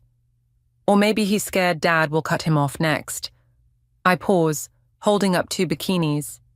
Which one says, I'm living my best life while my father's financial empire crumbles? The black one, definitely. Reagan takes a sip of wine. But seriously, are you ready for tomorrow? Once that freeze hits, I know. I sit on the edge of my bed. But you know what's funny? For the first time in years, I feel like I'm actually in control of my life. My phone buzzes again. An email from Robert. Princess, we need to talk. Now. This isn't like you. I delete it without responding. You know what? I tell Reagan, reaching for my phone. I'm going to do something else I should have done years ago. I pull up my contact list, find Dad, and hit block. There, I say, feeling lighter. Now he can experience what it's like to be ignored. Reagan raises her glass. To karma. To karma, I echo, but as we clink glasses, I can't shake the feeling that tomorrow's sunrise will bring more than just a frozen trust fund. It'll bring a war, and for better or worse, I'm ready for it. The lobby of my father's office building feels like enemy territory as I stride through it, my heels clicking against the marble floor. I didn't want this confrontation, but his string of increasingly desperate voicemails left me no choice. Miss Howard, his secretary stammers as I approach. Your father is in a meeting. I push past her, throwing open his office door. Robert sits behind his massive desk, Vanessa perched on its edge. They both freeze mid-conversation. Princess, he stands, forcing a smile. I've been trying to reach you. Really? Must be terrible when someone ignores your calls. Vanessa slides off the desk, smoothing her designer dress. I'll give you 2 some privacy. No, I say. Stay. Since you're so interested in the trust fund, you should hear this too. My father's fake smile falters. Emery, whatever you think you're doing, what I'm doing. I laugh, the sound sharp and cold. I'm giving you exactly what you've given me for years. Disappointment. You're being dramatic. Dramatic? I pull out my phone, opening my calendar. Let's see. Missed my college graduation for a golf tournament. Skipped my company launch party for a date. Forgot my birthday. Again, but remembered to ask for vacation money. Vanessa shifts uncomfortably. Robert, maybe we should... No, please stay, I cut in. You should know what you're getting into. Did he tell you about my mother's inheritance? How he burned through it after she saved him from bankruptcy? My father's face reddens. That's enough. Is it? Because I'm just getting started. The house you're planning to buy. The one you didn't bother telling me about. Good luck with that now.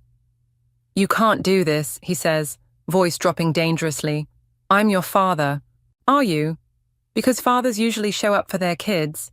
They usually remember birthdays. They definitely don't treat their children like personal banks. A knock at the door interrupts us. It's Nathan. Perfect timing, I say. Nathan, would you explain to my father exactly what's happening to his trust fund? Nathan steps forward, all business. The distributions have been frozen for a minimum of 3 months, pending review. Additionally, we filed for an audit of all transactions from the past 5 years. You can't do this, Vanessa interjects. Robert needs that money for what? I turn to her. The house? Paris? Or are there other expenses we should know about? She flushes, grabbing her purse. I don't have to listen to this. As she storms out, I notice something fall from her purse. A folded document. I pick it up, my blood running cold as I scan it. A prenuptial agreement. I wave the paper at my father. Already? He won't meet my eyes. Emery, you don't understand. Oh, I understand perfectly. You were going to marry her without telling us. Probably somewhere in Paris, right? Another milestone you didn't think we needed to know about. I was going to tell you, when, after the wedding, after you put her name on the trust fund. Nathan clears his throat. Actually, that's not possible without Emery's signature. As primary beneficiary. Get out. My father's voice is quiet, but deadly. Both of you. Gladly. I turn to leave but pause at the door. Oh, and Dad, happy early Father's Day. Consider this your gift. A taste of what disappointment feels like. In the elevator, Nathan hands me a file. Found these while reviewing the trust documents. They're from your mother's old storage unit. I open it to find photographs, dozens of them. My parents young and happy, then gradually growing apart. But it's the last photo that catches my eye. My mother signing papers, tears on her face, while my father stands with another woman in the background. When was this taken? I ask. Check the date stamp. 2002. The year she signed over her inheritance. The year everything changed. My phone buzzes. A text from Reagan. Emergency, come to Murphy's now. 20 minutes later, I slide into our usual booth.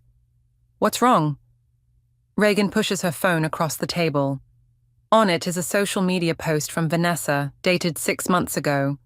Finally found my way back to him. Second chances are rare. Says true love. Look at the comments, Reagan says. I scroll down, my stomach churning. There, in black and white, is proof that Vanessa and my father didn't just meet recently.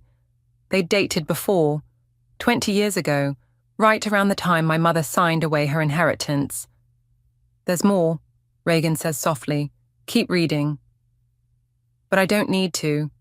The pieces are falling into place. The woman in the background of that last photograph, the timing of my parents' divorce, my mother's tears as she signed away her future. It had been Vanessa. It had always been Vanessa. My phone lights up with a text from my mother. We need to talk. There's something you should know about Vanessa. I close my eyes, suddenly understanding that this isn't just about revenge anymore. It's about justice. 20 years overdue. She was his secretary back then, my mother says, setting down her teacup in her sunroom. Young, ambitious, and very good at playing the long game. And now she's back. I stare at the old photograph. 20 years later, like nothing happened. Not nothing. My mother's hand shakes slightly. She knew about the inheritance. She was the one who suggested I sign it over to save the family. Reagan, sitting beside me, lets out a low whistle. So she orchestrated the whole thing. I was naive, my mother continues. I thought I was protecting my children's future. Instead, I was funding their father's affair. My phone buzzes. Nathan again. Emery, we have a problem. Your father's trying to challenge the freeze.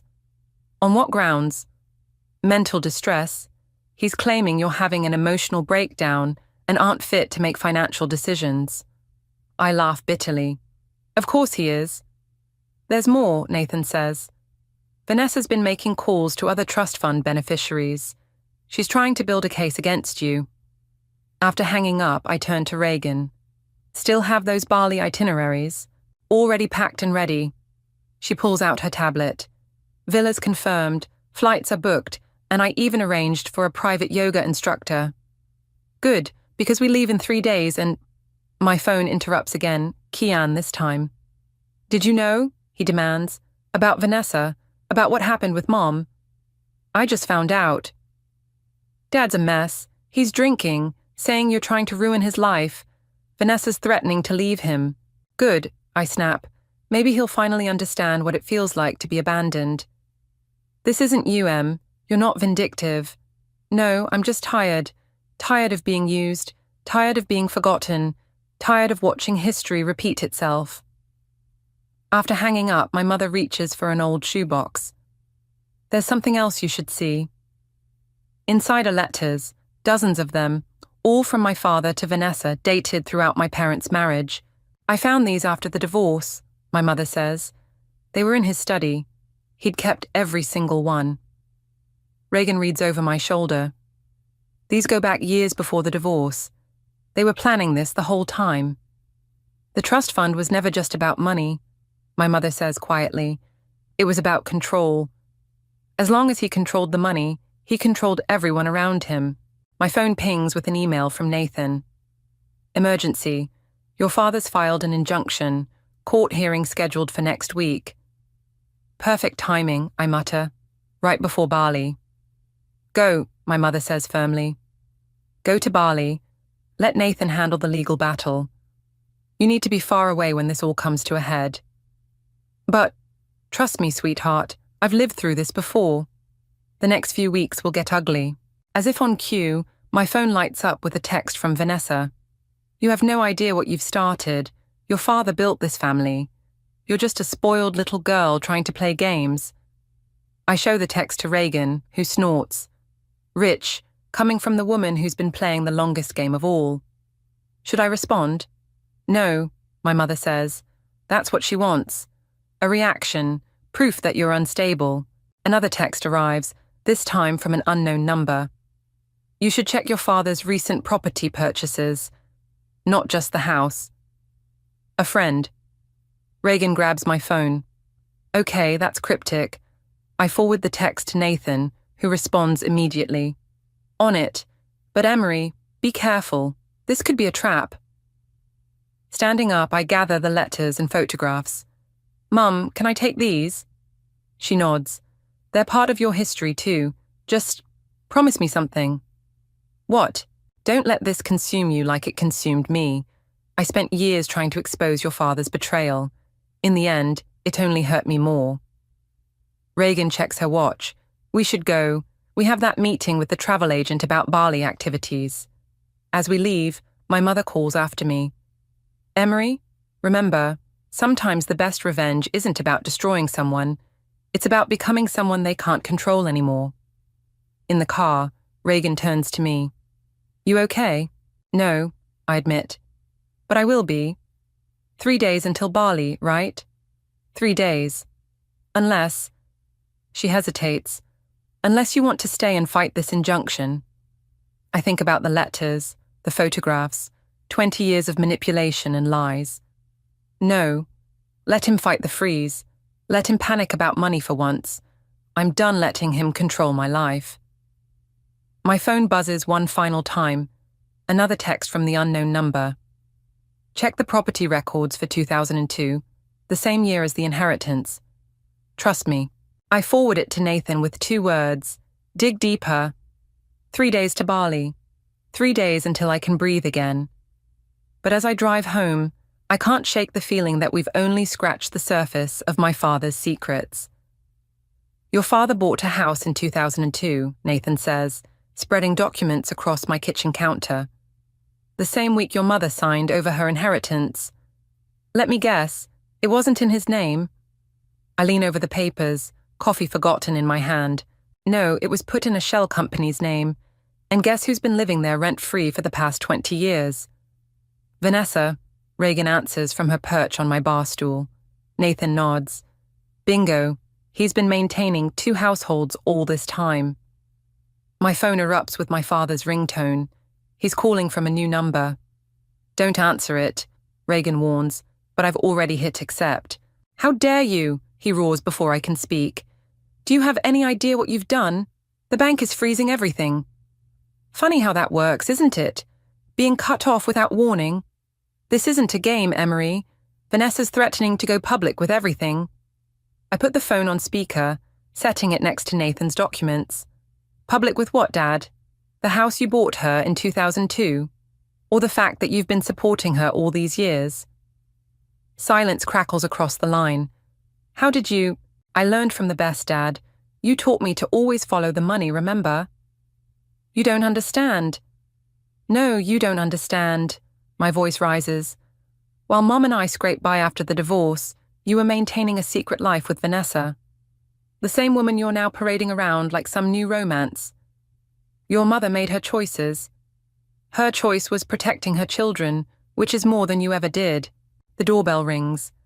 Through the security camera feed on my phone, I see Vanessa standing there, looking perfectly polished despite the early hour. Well, speak of the devil, I mutter. Don't you dare talk to her, my father shouts. I end the call and open the door. Vanessa breezes past me like she owns the place. We need to talk. About what? The house he bought you 20 years ago? Or the fact that you're trying to marry him again for his money? She falters for just a second before regaining her composure. You have no idea what you're dealing with. Actually, Nathan speaks up, I think we do. Section 8 of the trust stipulates that any undisclosed property purchases using trust funds must be reported. That house in Madison Park definitely wasn't reported. Vanessa's perfectly maintained facade cracks. He promised me, let me guess, Reagan interrupts. He promised you'd be taken care of. That once you were married, the trust fund would be yours to manage. You don't understand, Vanessa says, her voice breaking slightly. 20 years ago, he promised me the same thing. Then his wife signed over her inheritance, and suddenly he didn't need me anymore. So this is revenge, I ask. You came back to what? Finish the job? I came back because he begged me to. Said things would be different this time. She laughs bitterly. I should have known better. My phone buzzes with a text from Kian. Dad's at my place. He's drunk, talking about filing bankruptcy. Bankruptcy won't save him, Nathan says, reading over my shoulder. Not with these trust violations. Vanessa reaches into her bag, pulling out a USB drive. Maybe this will help. 20 years of records. Every promise, every lie, every penny he spent trying to keep his double life hidden. Why are you giving me this? Because he's doing it again. There's another woman.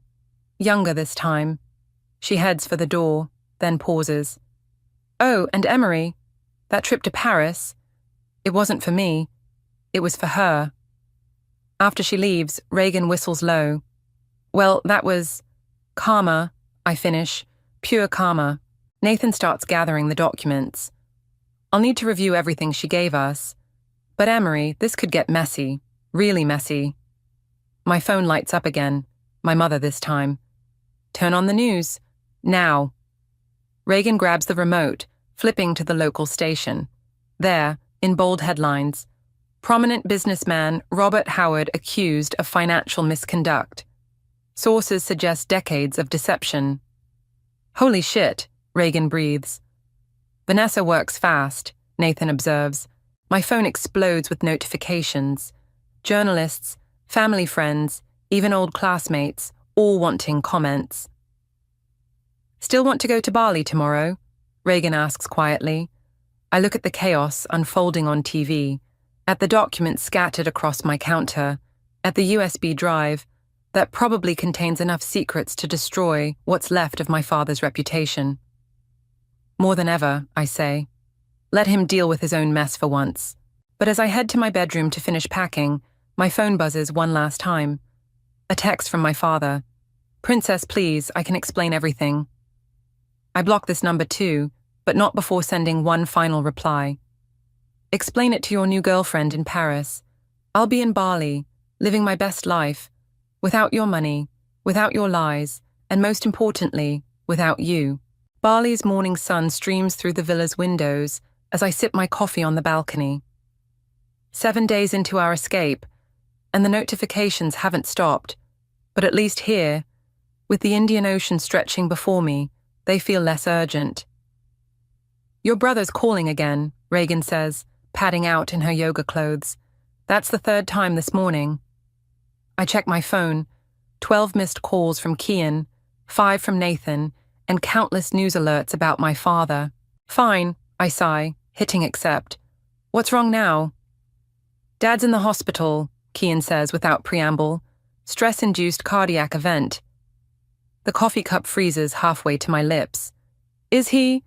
He's stable. But it's bad. The media's camped outside his house. Vanessa's given 3 interviews already, and that other woman, the Paris girlfriend, she's talking to anyone who'll listen. Not my problem. Emery, please, he's asking for you. He's been asking for things his whole life, Kian. Look where that got us. Reagan gestures for my phone. Let me talk to him. I hand it over, walking to the edge of the balcony. Behind me, I hear Reagan's voice. Kian, listen, your sister needs this time. My own phone dings with an email from Nathan. USB drive contents reviewed. Found something you need to see. Can we video chat? 10 minutes later, Nathan's face fills my laptop screen, looking more serious than usual. Remember that property search we did? He asks. There's more. A lot more. Your father didn't just buy 1 house for Vanessa, he bought 3, all using trust fund money, all hidden through shell companies. 3 houses.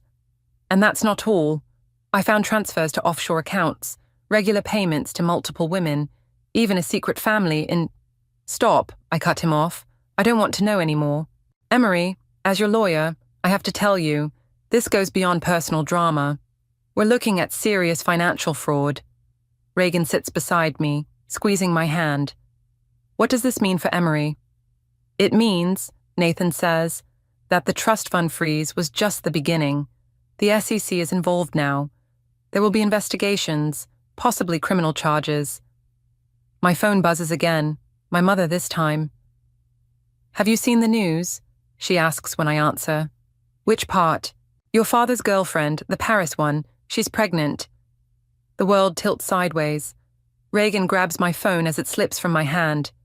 Mrs. Roberts, she says, let me call you back. Our villa's door chimes. It's our yoga instructor, right on schedule. Cancel it, I tell Reagan. I need a drink. It's 9 a.m. It's 9 p.m. somewhere. But instead of pouring me a drink, Reagan grabs my shoulders. No, we're not doing this. Get your yoga mat, now. An hour later, stretched out in Savasana, my phone lights up again. This time, it's a letter, forwarded from Nathan, from my father. Princess, by the time you read this, you'll know everything. The houses, the women, the lies, all of it. I could say I'm sorry, but sorry doesn't begin to cover 20 years of deception. The truth is, I've been running my whole life. Running from responsibility, from consequences, from the kind of father you deserved. The money was never really mine. It was your mother's inheritance, meant to secure your future. Instead, I used it to destroy our family. Twice. I don't expect forgiveness. I don't deserve it. But you deserve the truth, all of it. Check the bottom drawer of my office desk. There's a red ledger. Everything's in there. Every lie, every betrayal, every moment I chose myself over my children. The doctors say I need surgery. Before they take me in, I wanted you to know. You were right to freeze the trust fund. You were right about everything. I'm not asking you to come home. I'm not asking for anything anymore. I just want you to know that in destroying my carefully built house of lies, you've shown more strength than I ever had. Be better than me, Princess. You already are. Dad, Reagan reads over my shoulder. Are you okay? No, I admit. But I think I need to go home. What about Bali? Our trip? I look out at the ocean, at the paradise we've escaped to. Sometimes running away isn't the answer. Even if going back means facing everything you've been avoiding. Especially then. I pull up my flight app. Besides, I think I finally understand something my mom said. The best revenge isn't about destroying someone. It's about becoming someone they can't control anymore. My phone lights up one last time. A text from Kian. Surgery in an hour. Whatever you decide, I love you, sis. I booked the flight home, then turned to Reagan. Coming with me? She's already packing. Always. But Emery, this time we face it on your terms, not his. I nod, watching the sunrise paint the sky in shades of possibility. My terms, finally. The hospital corridor feels endless as I walk toward my father's room. Reagan's steady presence beside me. Through the window I see him, smaller somehow, vulnerable in a way I've never witnessed before. Kian steps out to meet us. Surgery went well. He's been asking for you.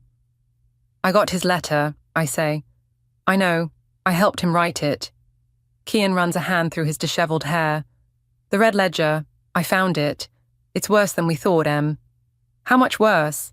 Let's just say the SEC isn't the only agency interested now. Taking a deep breath, I push open the door. My father's eyes flutter open, focusing on me with surprising clarity despite the medications. Princess, he whispers. Don't.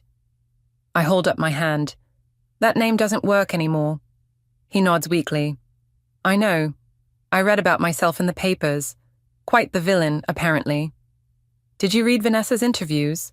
And Jessica's? At my confused look, he adds, the Paris girlfriend, though I suppose girlfriend isn't quite accurate anymore. Given that she's pregnant? No, it's not. Reagan squeezes my arm supportively as I sit in the chair beside his bed. I found the ledger, I say. Nathan's reviewing it now. Then you know everything. Not everything.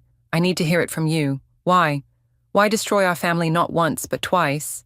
He closes his eyes, and for a moment I think he's drifted off. Then, because I could. Because money made it easy to pretend actions didn't have consequences. Because every time I felt guilty, I could just buy my way out of it. And Mom's inheritance? Was supposed to be for you and Kian. Your mother knew that. That's why she signed it over, to protect your futures. Instead, I used it to destroy them. The heart monitor beeps steadily in the background as silence fills the room. The trust fund, he continues, it's yours now. Completely. I signed the papers this morning before surgery. No conditions, no strings. Do with it what your mother intended. I don't want your money. No, he says with a sad smile. You never did. That's what makes you different from them. From Vanessa, from Jessica, from all of them. You just wanted a father. Tears I didn't expect burn my eyes. And instead, I got an ATM with conditions. Emery, he reaches for my hand. I let him take it, surprised by how frail his grip feels. I'm going to jail. The investigators have enough evidence for multiple fraud charges. But before I do, I need you to know something. What? You winning, beating me at my own game. It's the first time I've ever been proud of myself as a father. Because you did what I never could. You chose integrity over easy money. Nathan appears in the doorway, holding a stack of papers. Emery, we need to talk about the trust fund transfers. Go, my father says. Clean up my mess. Make it right. In the hallway, Nathan lays out the situation. The good news is, we can save most of the trust fund. The bad news is, it'll mean cooperating with the investigation. You mean testifying against him? He nods. But given the evidence they already have, your testimony would just be confirming what they know. My mother arrives, still elegant even in her obvious exhaustion. I heard about the ledger. Mom, I'm so sorry about everything. She pulls me into a hug. Don't apologize for exposing the truth. Some things need to break completely before they can be rebuilt. Speaking of rebuilding, Reagan says, what about Bali? I look through the window at my father, at Kian sitting vigilant beside him, at the empire of lies crumbling around us. I think, I say slowly, it's time to build something new, something honest. Nathan holds up another document. Starting with this, it's the paperwork to establish a foundation in your mother's name, using the trust fund money the way it was meant to be used, helping people rebuild their lives. My mother's eyes fill with tears. Emery, It's time, Mum. Time to turn his legacy of lies into something true. Through the window, I see my father watching us.